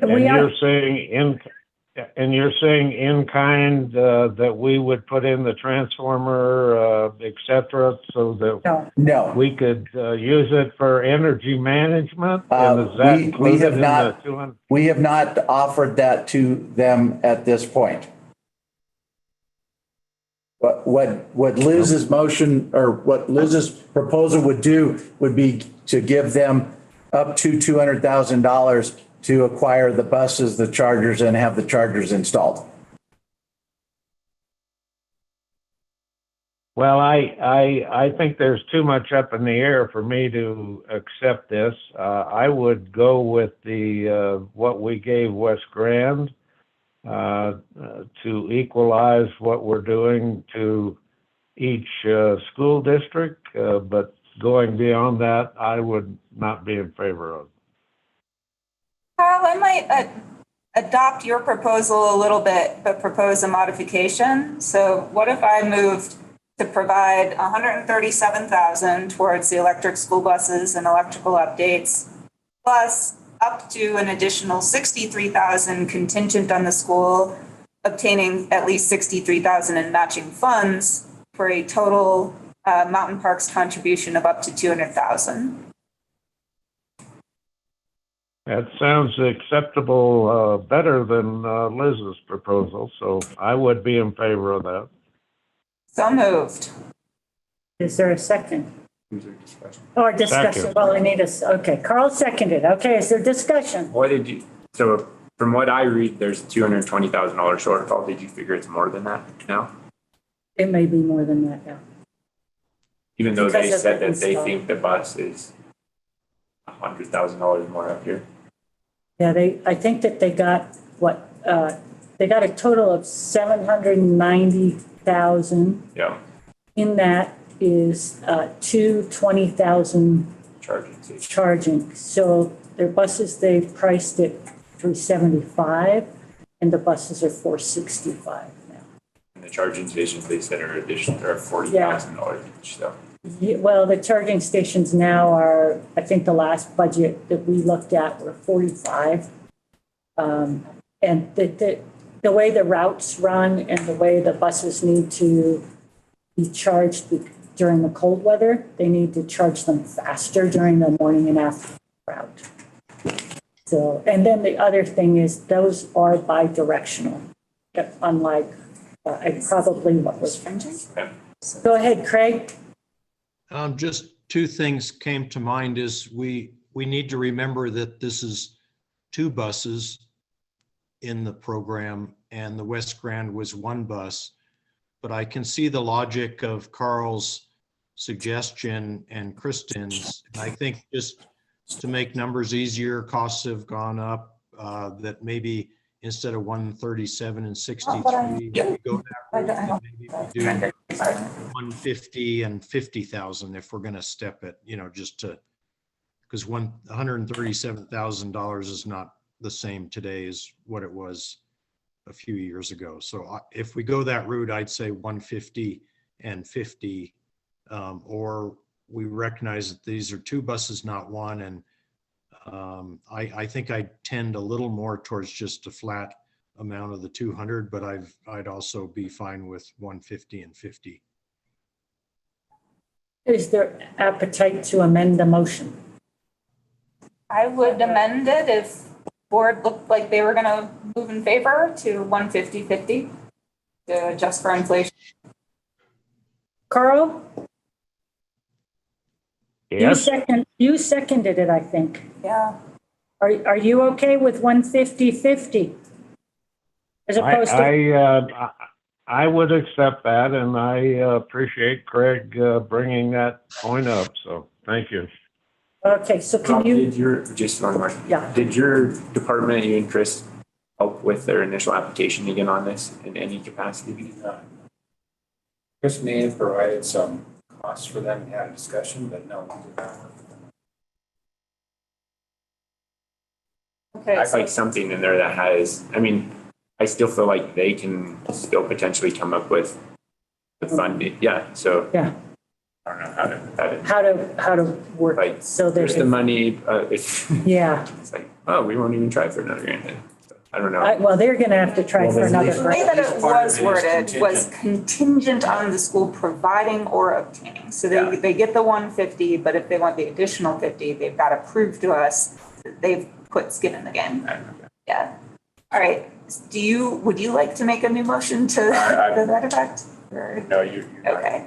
All right, so I'm going to put forth an amended motion to provide $150,000 for electric school buses and electric updates, plus an additional $50,000 contingent on the school providing or obtaining $50,000 in matching funds for a total Mountain Parks contribution of up to $200,000. Can we? So real quick, so that would be the motion, the eventual motion as amended, but I believe. Yes, but we have should vote on the to, amendment first and then vote on the original Okay, motion as can amended. we make an amendment to the amendment that includes that they agree to energy management should Mountain Parks Electric desire to pursue that? so let me clarify. What I meant to say was I moved to amend the motion to provide up to $150,000 for electric school buses and electric updates, plus up to an additional $50,000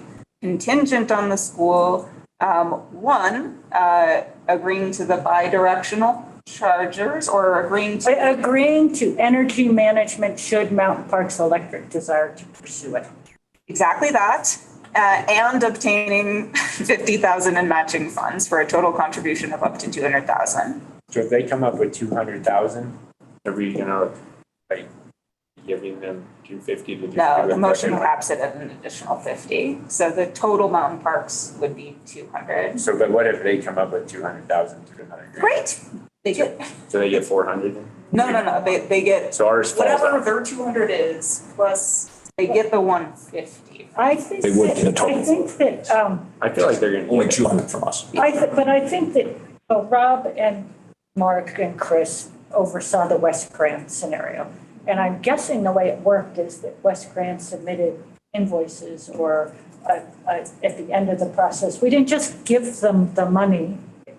We gave them the amount of money that Yeah, they incurred. They proved the cost through that they. invoices that they had actually incurred costs. I'm just saying, I feel, I'm hopeful that they will come up with the funding through the state or. Right. It seemed like the FEMA, I mean, if you're promising somebody a bus and then the budget shortfall is too high that they can't get the buses, I feel like something's going to kick in to help them with that. So now we're buying new computers or something with our 200,000. That's where. So you're concerned it'll go into the general. I think they'll, I mean, I really feel like they can get the funding, but. They'll need new school buses too, though. So maybe I consider this like the gateway bus. You know, if they do these, then if they get more funding, they could help replace their fleet. So, all right. So we have an amendment that we need to vote on. It currently reads, move to amend the motion to provide $150,000 for electric school buses and electrical updates contingent upon East Grand agreeing to energy management and an additional $50,000 contingent on the school providing or obtaining $50,000 in matching funds for a total contribution of up to $200,000. This is the energy management piece. Yeah, that's good. Okay. Okay, so, and we had a second to that amendment, correct? Okay, Carl was the second. Okay, all in favor of the amendment? Aye. Okay. And now you will vote Now on we're the gonna- original motion as amended. We're going to vote on the original motion as amended. Thank you, Mark. All in favor? Any opposed? Craig, are you opposed or are you just laid in the, on favor? He's not opposed. Okay, you're not opposed.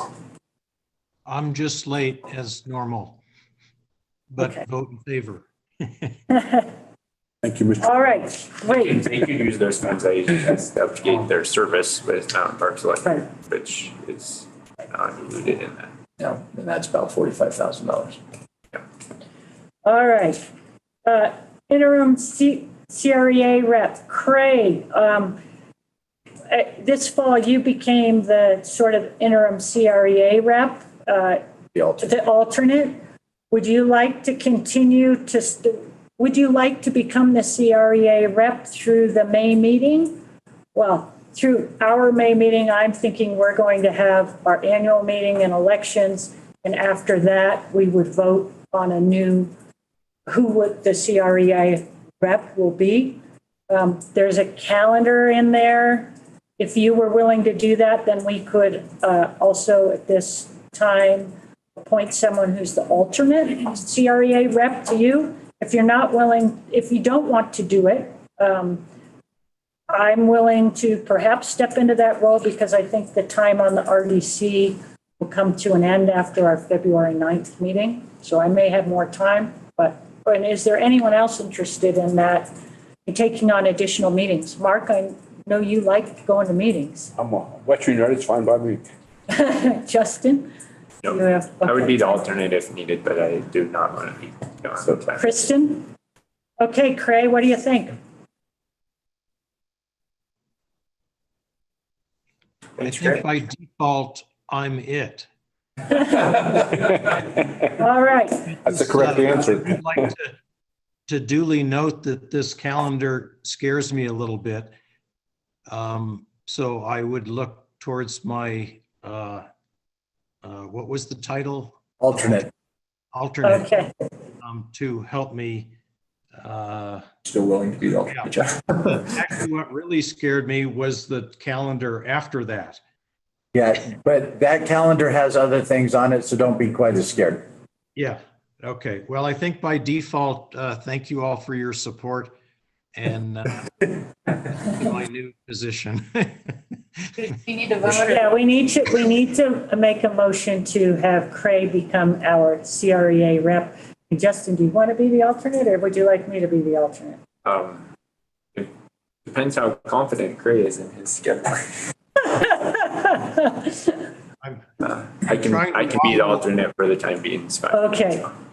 All right. Sounds good. So can we have a motion for Cray to be the CREA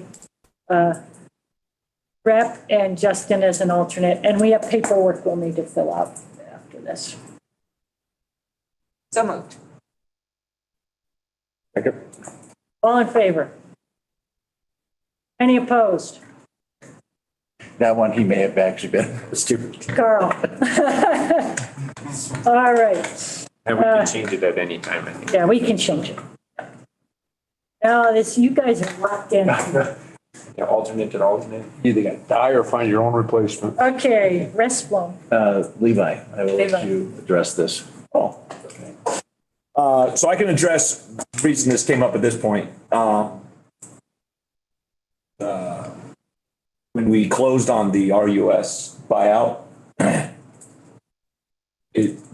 RUS gave us the impression that the rest loan would take care of itself, that we didn't have any outstanding funds. That at that time, We had not drawn on we it. hadn't drawn on it, wouldn't be a problem. We tried to negotiate to continue the rest loan without the other collaterals and all the other requirements of RUS funding. We haven't been able to do that successfully to this point. What triggered this recently is CoBank asking for final opinion of council letter that I have to give for the CoBank funding, which is dependent on the new deeds of trust that CoBank, that we have with CoBank. I have to say that those are, have a first priority position. The RUS mortgages are still there because of the rest loan. Did everybody follow that? No. But I mean. No, I don't blame you. Are you getting towards we need to give this money back? There is no money to give back. Okay. We have not drawn any money down. We were authorized for $10 million. We never drew on the loan. So from my standpoint, for doing the final opinion for the CoBank and also the CFC loan, the cleanest way would be to terminate the rest loan officially, which our rep has indicated we need a letter and a board resolution, which I would be able to draft a board resolution here today that you could vote on if that's the way you want to go, to terminate that rest loan completely. And then I would be able, then I'd have to, then RUS would have to release the mortgages. I'll deal with that. So So what's the dirty way? You said. I don't know between us. what Plan B is. Yeah, there is no dirty way. We might be able to figure it out, but I don't, that's not right now it's terminate, like the plan would be to terminate the restaurant. If you say under no I'm just trying to circumstances think you want to do that, I will explore the other options. We have a way to access the money without having the loan with Mount Parks. Well, I know that there's a way to access the tri-state money, that they're doing the rest. But I'm like, we have $10 million, it's 0% interest rate right now. And that's what Tri-States is as well. But to us, it probably won't be 0%. That's what they have indicated. So anyway, I'm like, okay, what's that worth to our members compared to what they would go out and have to borrow for right now? And $10 million over 10 years, what's that chunk of change? But Did we have if a it's the project only potentially way- going to use it still? Was the YMCA still? We have provided about $600,000 in financial assistance to members. And about 400,000 of that is outstanding. A couple of the projects, we provided the assistance, they did the project, and then they paid us back. So of the 400 outstanding, where does that come from? We financed it internally. Internally. Here's I share Liz's concern about walking away from a potential 0% interest source of millions of dollars. And I also have concerns that if we do walk away from this, that it would mean the closure of those programs unless we identify a different internal source of funds. So what are your thoughts on that? External. Tri-State has $75 million in a rest loan now that they are offering to member co-ops. 0%. They're offering it to member co-ops. Okay, got to hear you. They have indicated it's at 0%. I don't know anybody that has accessed the funds at this point. Mark, this is Carl. Yes. We talked about that at this meeting, and there probably will lend it out at 4%, 2% to Tri-State, and 2% to a outfit that will manage the money, keep the books, etc. So it won't be 0% from Tri-State. It will probably be around 4%. I mean, if we have to do it in order to satisfy CoBank and CFC, then we have to do it. Maybe they honor another. So So it's do we just, see a need to draw on either the CoBank or CFC loans in the next? Well, we already did on CoBank. We got 34. So they're allowing you to. But you didn't draw it down. You don't have it in the bank. You haven't drawn it down. Yes, because we refinanced the. Oh, right. We So, paid the money to RUS even though they have. never mind. Yeah. Sorry, I was thinking. So the CFC, we have not drawn on that, and we have no plans in the near future to draw on that. However, since we owe the money to CoBank, we have to resolve the CoBank. Sure. issue. No, right. The attorney for CoBank, once he got the recorded deeds of trust, wasn't too concerned about the timing on getting my opinion, because their security is what it is at this point. we need to, do you want to talk about this in executive session or? Not yet, I don't think.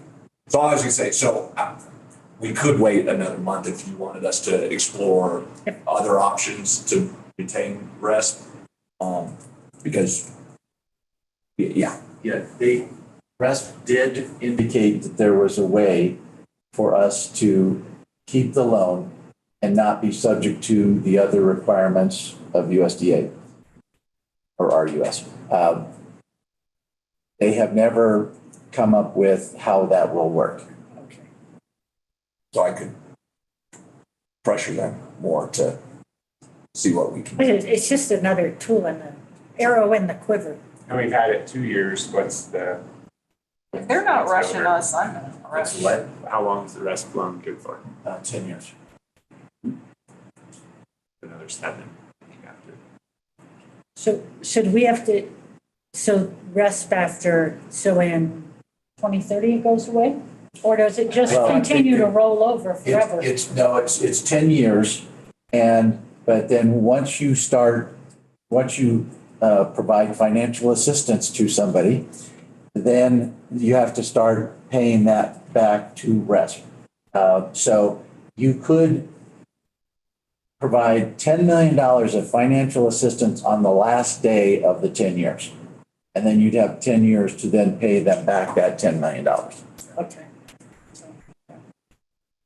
And this is what kind of thought was going to underwrite our Electrify Everything program. Yes, that was the intent. So if we move away from this potential source of funds, might we consider, or could staff look at other options? Like, for example, if we have $1.5 million still in the educational fund and we want to do education and electrification programs, could we establish our own internal thing and not have to worry about federal regulators? The board can do whatever they would like, yes. All right.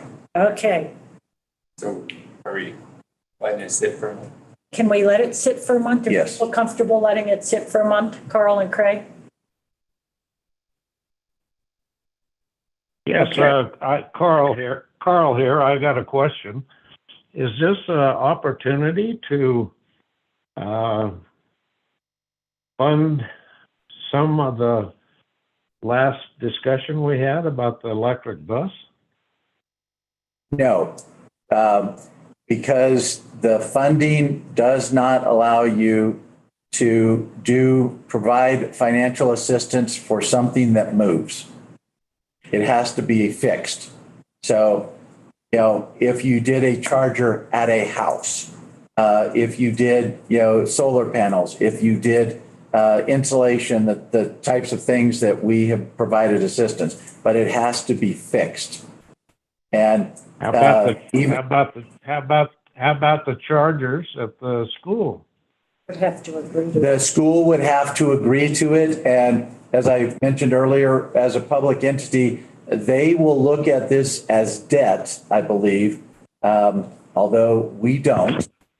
And so as a result, they would have a process to go through that I don't know that they could do in a time frame sufficient to be able to make the bus and charger process work. Certainly a discussion that could be had if they're short on funds. I mean, you guys can always kick it around with Yes. and see if it is possible.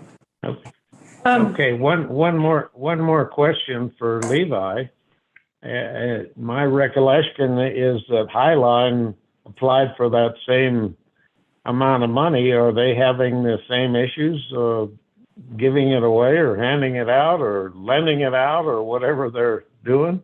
Highline actually did the program before us, and they have made one financial assistance in the time that they have had the loan, and they're probably at least a couple of years ahead of us. And Carl, the issue that we're having here is that Mountain Parks refinanced out of RUS. Okay. And Highline is still an RUS borrower. Okay.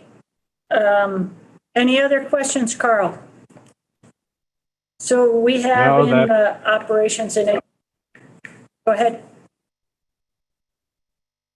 Well, my initial observation is that if we just let the loan go, I think we would be, in the future, if another program comes along, we would be on the bottom of the list. So I'm really much more in favor of seeing what the opportunity is to extend it or what the rules are that Levi mentioned and go in that direction. Thank you. Thank you, Carl. Thanks, Carl. Okay, in the operations and engineering report, we had a motion, we have a contract from Altitude for the Trail Creek overhead to underground project. And I'm thinking that Levi and Mark and Adam have looked it over and it's all good with them. I have not looked at this. This is it is the contract for Altitude to actually build this project. We put out an RFP. We had 6 respondents. We disqualified one based on their lack of experience doing this type of work. And Altitude was the low bidder of the remaining 5. And that's what we are bringing the contract forward for the board to approve. And then the project will be done in 2023, consistent with the requirements to be able to have it reimbursable by FEMA. And because this is we're using the USDA for our US forms, we probably don't necessarily need Levi to spend hours and hours. Is that correct, Levi? Hours and hours? No, Hours and definitely not. But yeah, no, I was. It's do you usually review the RUS contracts? I have in the past when there have been specific questions related to those. There apparently were none this time. This is the same contract we use for Highway 125, so. It should be all good. Okay, great. Motion. I'll make a motion to. Are we, since it wasn't listed in the discussion or action items? Right, we're going to approve it today. Well, we're going to vote on it today. Okay. And then we will ratify it. Well, wait. Because it wasn't in the action items, or because was it not on the agenda at all? It was not on the agenda. It's not on the posted agenda. Okay, yep, I would agree. We'll ratify it next month.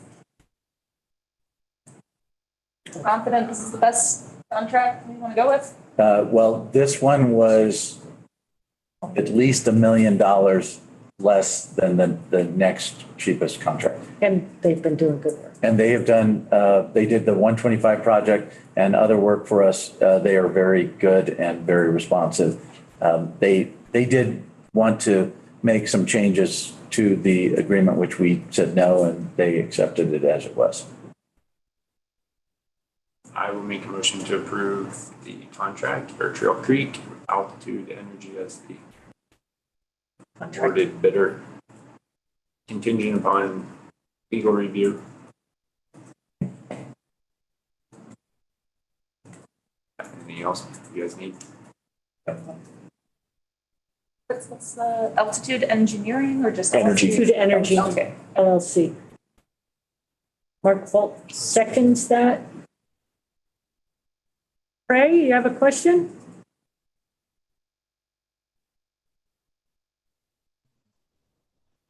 I was seconding. Oh, okay. All right. We ready to vote on a motion? More discussion. Carl, go ahead. Is this also, I think I heard Mark say, contingent on FEMA reimbursing it? So that be in the motion? No, we need the contract in order to put together the package to ask FEMA to increase the amount. We need to do this either way. And FEMA has obligated money for this project. They just haven't obligated enough. And so we will ask them for additional funds based on this contract and the materials and the other work. Good question, Carl. If they don't reimburse us, then the contract is negated? No, we have to do the work. So if the project is $3 million and FEMA reimburses us $1.8 million, then the rest of the money will come out of our work plan because we have to do this work. It was part of the fire damage. Okay. Any other questions? All right. All in favor? Any opposed? Okay, I think we need to take a But we're getting close to lunch, I believe. Oh, we aren't, when we aren't lunch? really. Well, but I think the food is going to be delivered at 11:30, but Oh, we okay, can. we've got 45 minutes. Can everybody stand up, take a brief stretch? Exercise with Liz? You can't stretch. Can I do it You can't slowly? stretch. Parks, got a minute, yeah. Put my guts out on the table. Yeah, Mark Felt's going to be very careful as we do this. Well, we could do the next item while we're standing. Okay, the next item is the operations and engineering report. All right, Adam. This is a first. So Stan, you sit and give us a report. A little odd, yeah. It's all right. So you guys have before you the ops and engineering report. There's quite a bit in there, so I'm just gonna kind of go over a few highlights.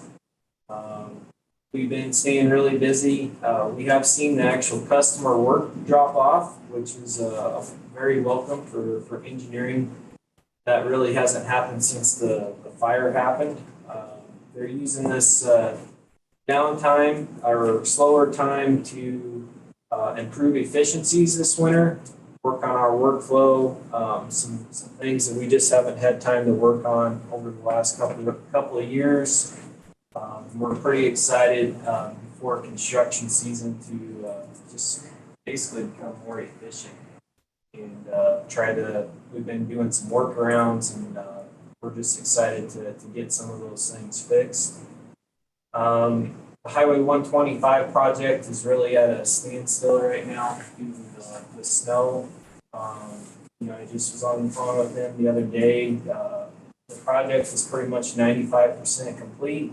They're thinking a couple weeks of work at most next spring. Once the snow's gone, they'll be able to wrap up that project. Really what's left up there is the retirement of the old line that they're going to need a helicopter to do.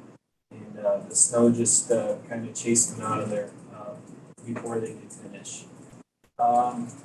Fiber, we're making good progress. The contractors that are installing the fiber are they're out of here for right now.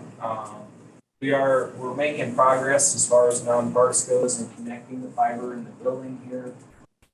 Mitch and Sean, our SCADA technicians, are connecting it at substations, and we're trying to test it and get some functionality. We're finding some issues with it, so we're making a list that we're talking with Connexon. We're getting a punch list that they're going to need to work on in the spring. It's nothing major. The fiber is in place, but there will be some corrections. And I think that we've talked before. There's a couple things up in the Walden area, some road crossings and whatnot that'll need to be finished up. When they do get back up here, it shouldn't take long to wrap it up. But I'm hoping beginning part of spring or early part of summer, that backbone will really be wrapping up.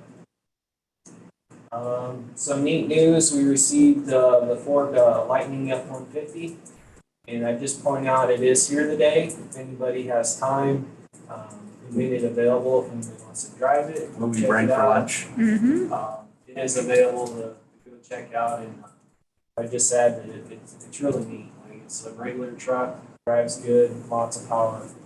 I'd recommend checking it out. I'm really proud of the guys. As Adam White said, dealing with these couple car versus pole incidents. I was out there myself, and I can assure you that it was brutally cold out there, and they did a really good job getting it done. Some tough conditions. I was happy that we were able to send some guys over to Yampa Valley and send our track machine over there. Sounds like it really helped out. It is a unique machine that can do some things, and it's really neat that Mountain Parks has a machine like that we can go help other co-ops. I wanted to point out that the new all-tech bucket truck, we did get it fixed in December. It's actually working. I just saw it drive out in the parking lot there. So that's good news. I would highlight that we have a new, it's called ACRT that will be helping us with our vegetation program. We looked into several different avenues to help us with our vegetation management, with the AI Dash, which specifically is satellite imaging. ACRT, they can do a little bit of everything. What's that stand for? I would have to go get that for you. It's okay. I don't have Couldn't find it on the it. website. Yeah, I can get that for you. But basically, they're a company that they do the planning part of the tree work. They'll do a system-wide tree audit for us. They do have capability for satellite imaging if we'd like to go down that route. That will help us get all of our maps now are still on paper for our vegetation management. They will implement it all digital.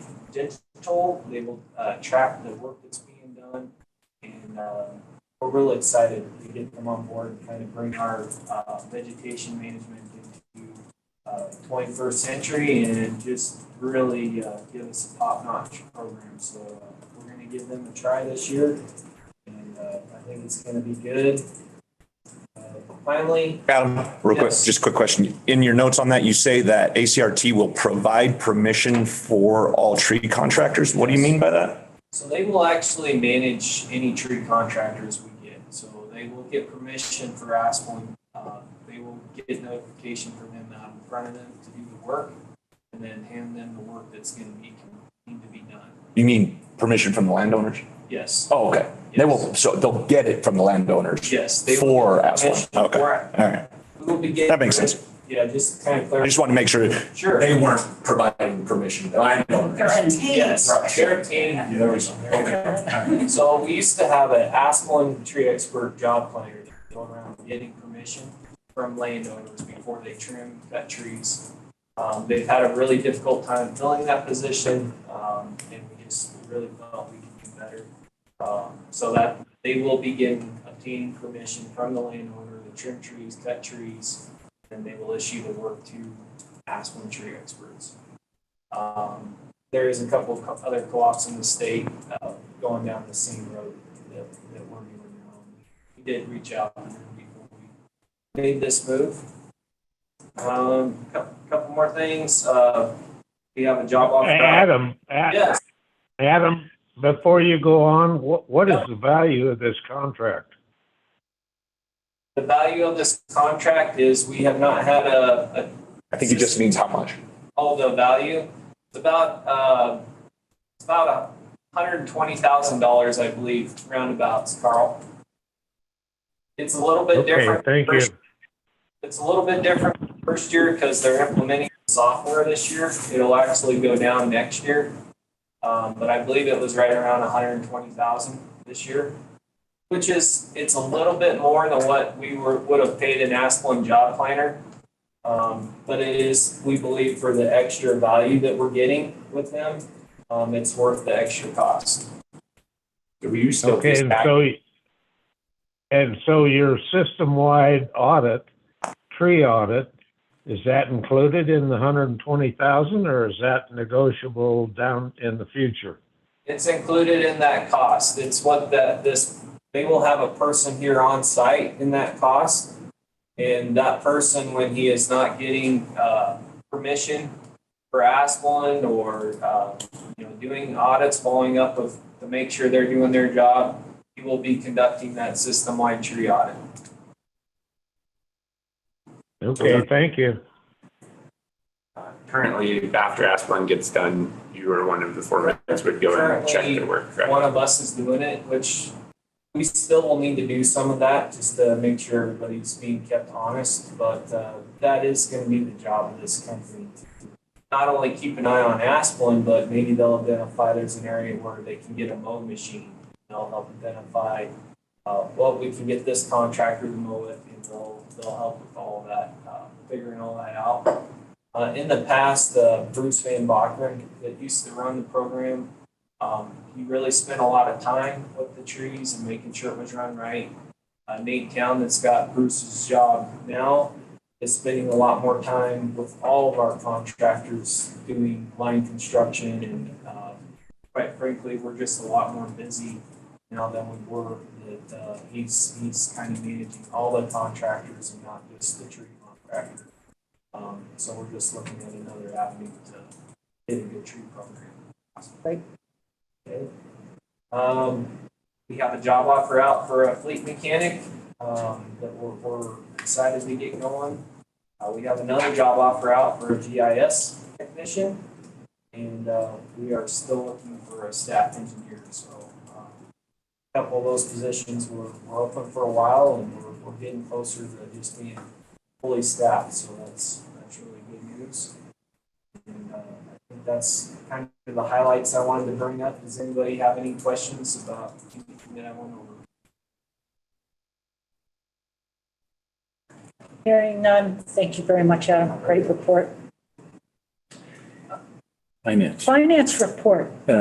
Year-to-date November revenues are still above budget and last year. Expenses similarly above budget and last year, and that's primarily due to purchase power expense.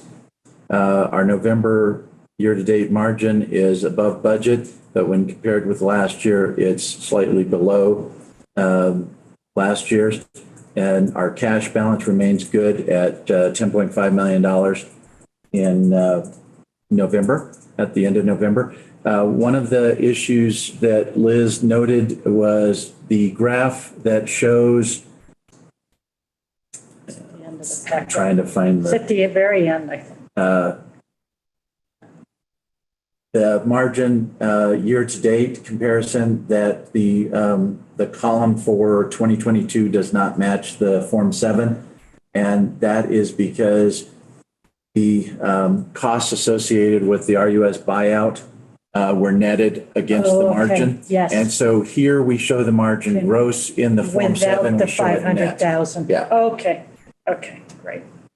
That explains it. I probably already asked that question before too and forgot. That's okay. And I already did mention that Emily is reviewing GL and found some items that were expensed that should have been capitalized. So we'll be making those corrections before year end. With that, I would open it up to any questions that anybody has. I have a suggestion. You may recall that last year, well, you don't recall, but last year the board participated in a bunch of training sessions on rate design and cost of service studies. And the one thing that was recommended was that we start, well, one thing I remember that we're not doing that was recommended was that if we're going to do a cost of service study, we need to start tracking not just the kilowatt hours, but the demand charges per customer category. And we've had technology now that allows us to more accurately do that. So one thing that I was going to suggest is that going forward, mountain parks start including that in our financial tracking and accounting, because we already track the kilowatt hours per customer category, but we're not really allocating or tracking demand, the kilowatts. So just wanted to put that out there in case that's something feasible going forward.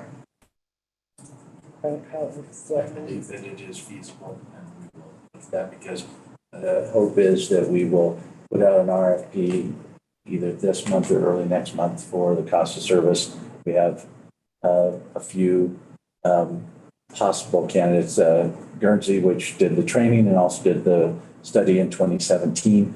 And then Virginia provided us with someone that they have used. I got a couple names from other Colorado co-ops, and then I have one that I've used in the past. So we want to get in the queue because I expect that even once we do it, it will take a little bit of time before they actually come here to do the study. Any other questions, Carl, Craig?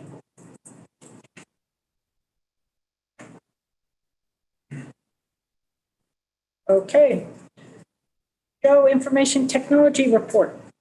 We've got my written report. If there's questions, I'll answer those. And just to add to a little bit what Adam said about the fiber project, yes, it's wrapping up. There's a punch list of things that need to be addressed. But I'm hopeful in the next month or two that we begin to actually have some sites live on it. At least some of the neighboring substations, Granby, Murphy, potentially Mackenzie, trying to use it. So it's pretty exciting. We have a pallet of equipment in the garage that we don't know how to install, but we're working on that. Is there anything else I'll answer that? Questions for Joe? Okay, HR, Angie. Okay, so not many things different than what I have on my report. We do have, for the staff engineer, we have reached out to a recruiter, and Adam and I have a phone conference with them next week to see if maybe they can help us fill that position. The meter tech, we have a second interview for a candidate for that position next week as well, and hopefully we'll be making an offer on that one soon. Other than that, Tiffany and I have just been working with accounting, finance, Diane, all of them to get the processes cleaned up a little bit, get things back in HR the way they belong. So. Great. To add to what Angie said, the contract or the recruiter is Brown and Associates. It is the same recruiter that we used for the safety coordinator, Adam, and Brian before Adam. And I have an engagement letter that he sent, and we have done the cursory review, Adam, Angie, and myself. It's similar to the agreement that we signed before. So based on the results of their call with Gilbert, we will execute that agreement and he will start looking. We have done quite a bit of work trying to find somebody. Cooperative.com, LinkedIn, Indeed. We went to neighboring states that have engineering programs and posted it on their alumni board. And we have gotten zero interest, which we knew going in that it would be difficult because engineers are in high demand and there's not a lot of them. So we decided to try and use a recruiter to see how that will go, to try and identify an individual to fill this position. So if any of you know an engineer, I know. That has time, even though he's an alternate. I've got two, but they like water instead of water. It's more capacitor banks. More faster banks for you. Help with all. Okay. Any other questions for human resources? All right. Member relations and communications. So I want to tell you, annual meeting and director election work has started before now, but we're in higher gear now as we approach the annual meeting. We have had discussions, Mark and I, about a proposed agenda for the annual meeting. We've shared that, or Mark has, with Virginia, and we will get her input and probably have a clearer picture of the annual meeting for you very soon. One thing I want to alert you to is our messaging over the past couple of months about rates. We did have the press release, if you'll recall, in December, touting no rate increase this year. Well, we had that short period of time where Tri-State was talking about the potential for a mid-year rate increase, which caused us to react by writing a column in January, first of all, touting no rate increase. And in preparation for the potential of a mid-year rate increase in the February CCL, you'll see Mark's column sort of lays the groundwork for a potential rate increase and explains why that changed.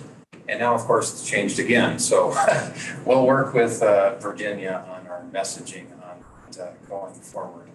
Now the Tri-State's saying no rate increase until January 2024. But something to be aware of. You might hear from members, hey, what's going on with the rates? And no rate increase, and now there is one, and so that's what's happening. But to clarify, we put in the local papers, no rate increase, and then just in CCL kind of laid the groundwork for a. Correct. In CCL, we also in December said no rate increase. Budget was passed without a rate increase. In January CCL, we said that we started to lay the groundwork for, there will be a rate increase. Yeah, I got that one. And then February says, we said in January, and that was based on the information we knew, there may be one in 23, but we don't know how much or how. And one of the things Rob talked about the annual meeting, part of our messaging is included in the annual meeting. If you recall, we did the cell phone polling last year. We are going to try and develop questions that will provide education as well as entertainment when people are responding to them about increasing costs of things. And then we proposed a roundtable on the future of electric rates and having people come in and talk about the things that affect electric rates and how they are trending, so that it'll be just another brick in the wall that we are building of, letting people know that, even if it's not this year, it's coming and it will probably be next year. Yeah. And in that February article, we also mentioned proactive things we've done to try to reduce our costs. So, but anyway, you might get some questions about that in public, and I just wanted to give you a heads up. So this week out in the community, we've been up at the Middle Park High School Scholarship Fair all week. I was there Monday, Tuesday, Wednesday. Raymond's there today. They changed the format. Previously, they did it over parent-teacher conferences, and it was mostly the parents and just a few kids coming out of practice. But this week was really good. We got to talk to about 45 of the seniors that picked up applications, and I know Cray will be interested. A couple of them were talking about, and Carl too, trade schools. And so we did have kind of the PowerPoint with showing some of the local trade schools, the information I shared with the board. We showed that to some of the kids up there in our display up there. So anyway, some good conversations. Chris this week was out talking to the Granby Rotary about our programs and rebates and some other things. So with that, the last thing I'd like to touch on is Adam mentioned the Ford Lightning. We're very excited about it. One idea we have is to try to bring it to our key accounts at their place of work, those that have fleet vehicles in particular, to make it convenient for them rather than having an event and hoping they'll come, to try to go to them with it. And of course, we'll plan some ride and drive events for our members once the roads aren't so icy. Probably also at the end of the meeting. So that's what I wanted to add to my report. Any questions for me? Well, one other thing, the Colorado Energy Office is doing a program in, I believe, Winter Park, and it has to do with energy standards, electric. They're doing it with, in conjunction with, I believe, the Grand County Builders Association. And Chris will be attending that. I believe it's January the 26th. And he'll be there to talk about our rebates. But if you recall, last month we talked about the possibility of funds that they have available to assist victims of the fire, whether their home was damaged or totally destroyed. Had another call with them this week, and we are moving forward with that. And they have identified that if we as Mountain Parks are willing to basically cut the checks to the member, that it's not taxable to the member. And so we would sign an agreement with the state. They would give us the money. We would then pass the money on to the member.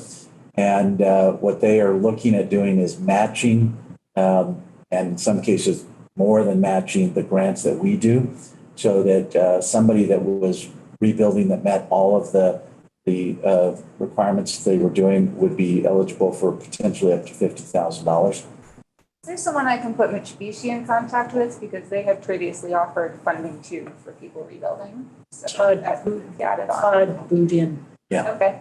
With Green Power, because he's actually, so my understanding is, so he's sort of recusing himself from Green Power on some of these specific things because he has a contract with the Energy Office to make sure that this money flows into the East Troublesome fire area.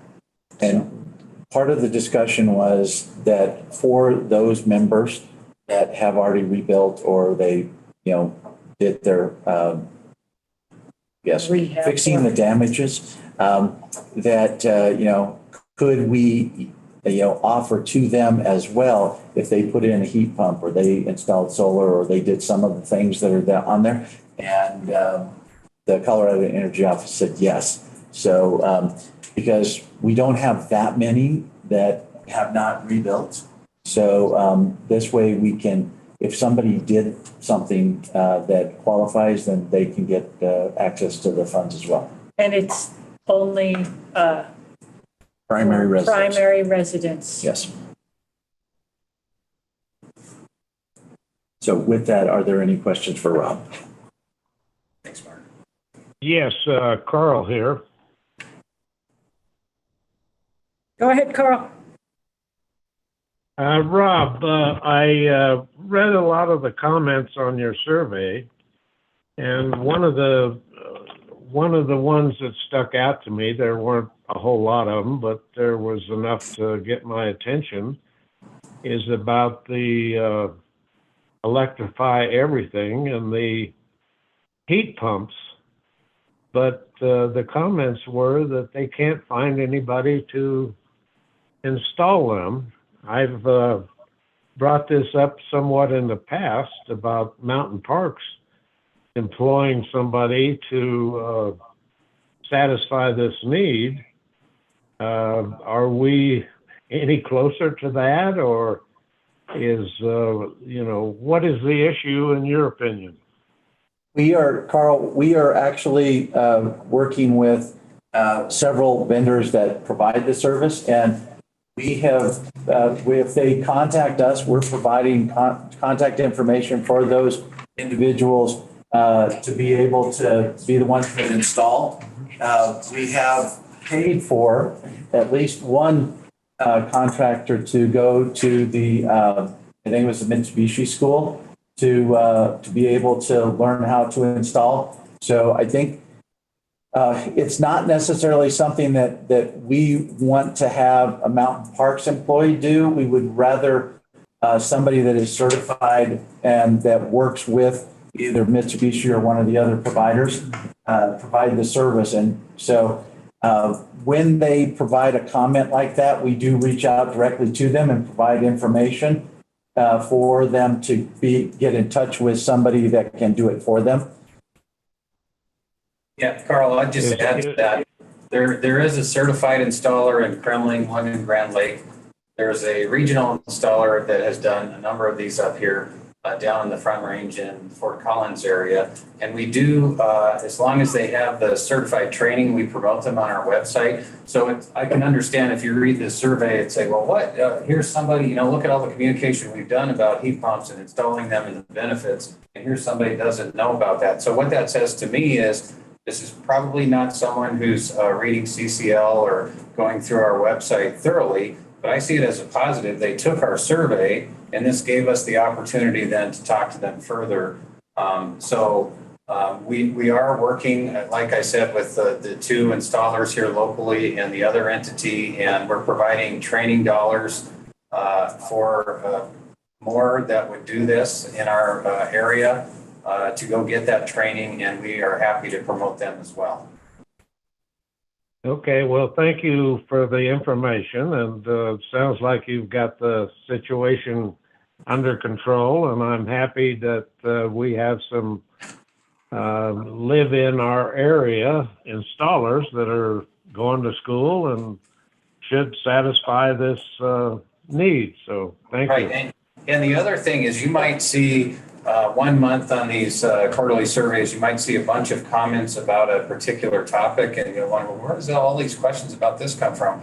A lot of times it's intentional. We put a question in the survey on that topic, and so that month of comments will get more comments about that, and we look at those pretty thoroughly and say, all right, what do we need to do with additional communications to address this? And so that's a discussion we have all the time.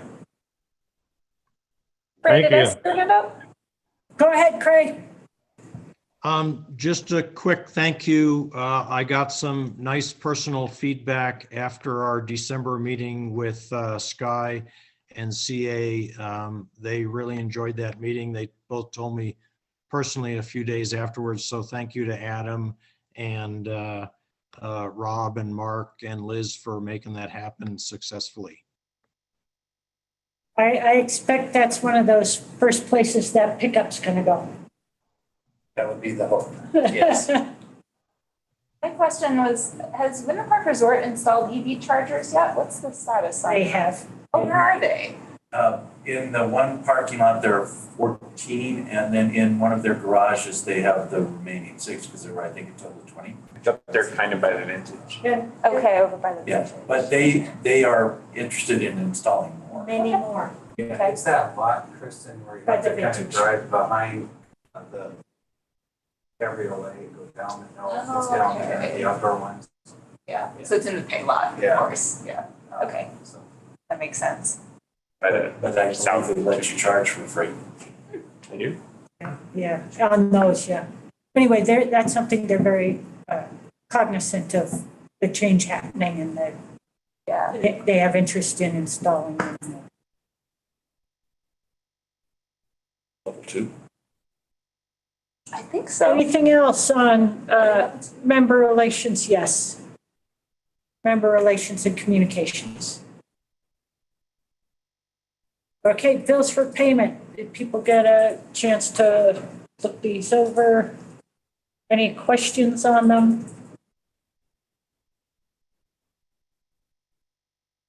Same for the credit card. Any questions on the credit cards? Okay, board open forum and associated reports. Mark Volt, Western United, anything happening other than the big backlog? Nope, the upcoming Western United meeting at the end of the month and another one annual in February. I'd like to visit with Adam and Mark, get a little bit more what our input is, what our needs are. Or if any board member, and anything you'd like me to take that meeting. But it being taking Dick's place, I'm still kind of the rookie on it, figuring to make sure that we're well represented with us. Dick was very adamant about them increasing their price. Right. Yeah. Some keep them prices down. We did get a check from them for, I want to say it was $56,000. So they're giving the money back. I think Dick just didn't want them to charge it in the first place, so they didn't have to give it back to us. And I think he always was touching on their employees get very, very good bonuses sometimes, especially the CEOs and things. They're like $1 million bonuses. Adam, you're going to send some of your guys down to their testing lab? we are going. That's a cool deal. I went through that. That is a pretty valuable service, I think. It is. And it's cool. It's a very important service, it's helping keeps our guys safe. Working environment, so it's really important. They're pretty proud of that facility and doing that. And it's pretty unique that we've got one that Yeah, close. probably the biggest thing we're just, waste, the track supply, that's the hardest thing, when they're running, transformer demands and, which ones are available and how do we get things on time. They'll give us a year out, you gotta order something a year out to get it in a year and then it shows up in 6 months. I know they're having hardships figuring all that out, but that'd probably be the number one thing I can think of that we're dealing with. It's just, and they do a pretty good job. It is difficult. That supply right now. I'll certainly take that forward as our representative. Are there any other vendors that other co-ops use? I mean, I know this is our. There is other vendors. We do have a contract with them to get the majority of our material with them. But there is other options.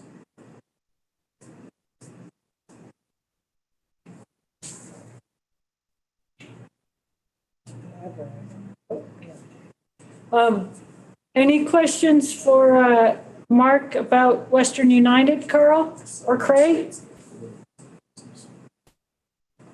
Carl, would you like to go over Tri-State?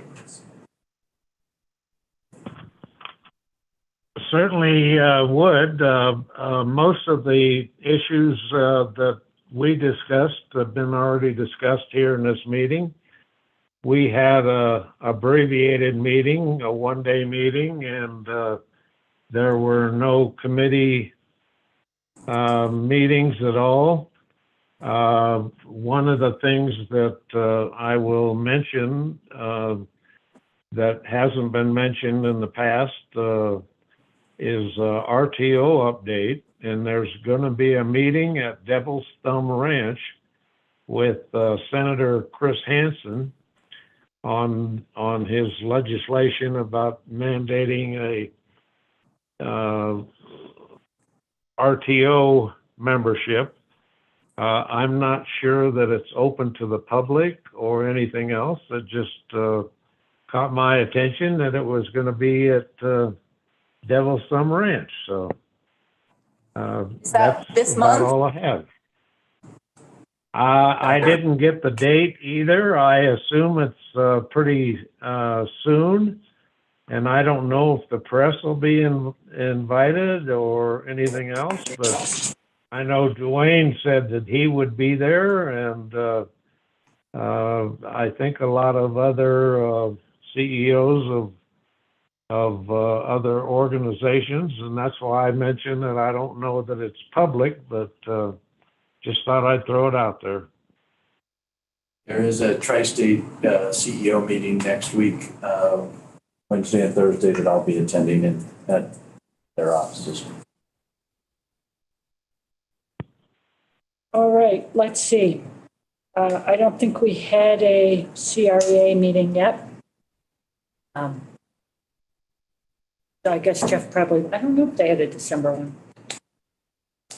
They might have. Anyway, we won't be having a CREA report update. I apologize for that.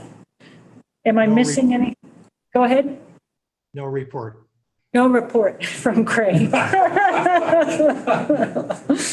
You're falling down on the job, Craig. You've been the rep for at least, half an hour. Okay, I'm going to mention briefly, since it's board open forum, there's a strategic planning class February 24th at the CREA meetings. We are going to have strategic planning in April. So for as many people who can make that class to get a little refresher, let's try to do it. And then I have a question from board members. Carl, I'm not going to be able to see your hand, but how many of you have watched The Insider? Okay. Which I started the other night and didn't finish that last one. I've got a few more days. So Carl, that's the know before training that we're doing as a board for cybersecurity. She's talking about a Netflix show or something. So we'll give you a call on that. Craig, did you watch that? I haven't filled any of that out or looked at it. I look at it on my iPad and I think it's spam, so I don't open it. Well, that's okay, but we're gonna charge you for the associated increase in the federated insurance rate. Okay, fair enough. Craig, do you have a question? You can charge him whether he'll pay or not. I'm going to give Carl some credit for my efforts because I've watched it 3 times now and it won't give me credit for completing it. I've kind of got it memorized at this point, and I've watched it 3 times, so maybe Joe could give me a hand there. And I will absolutely do that. I'll buy one of those credits. Craig, I think you have to be the CREA rep before it counts. Craig, I had that issue last time, and it was because I was closing it when it was done and not letting it play out to the very end. I don't know if that works. Okay, I'll give it a 4th try. Yeah, the end has to be 3 key points. Exactly. If any of you are signed up for it, the USDA Rural Development is doing a roundtable discussion on January 26th at 2 p.m. Mountain Time for our region. for cooperative directors. And that is an opportunity to provide them feedback with how they should spend that $10 million that they were given. And I have heard that, you know, Tri-State and NRECA have a bit of a different difference of opinion on what they want USDA to prioritize. I personally think Tri-State is in the right here, and I of course want them to get more money because that then benefits us. So if anyone is available, I'll forward this on to everyone. I do plan to participate.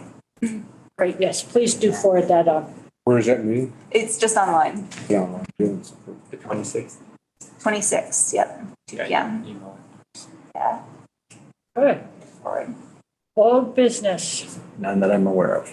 new business. I have something for new business. I hate to drag this out, but we're going to try to be done in 3 minutes.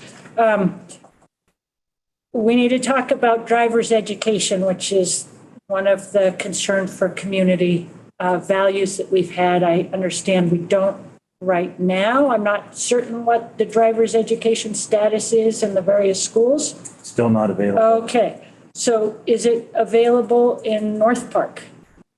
And Carl, could you maybe, it's not? The person, I think, covered the whole county. Oh, it's our whole service Yeah. territory. Well, our Grand County. Right, but I'm asking Carl, Carl, could you find out what's going on with driver's ed up in your area and see if there's any sort of gap?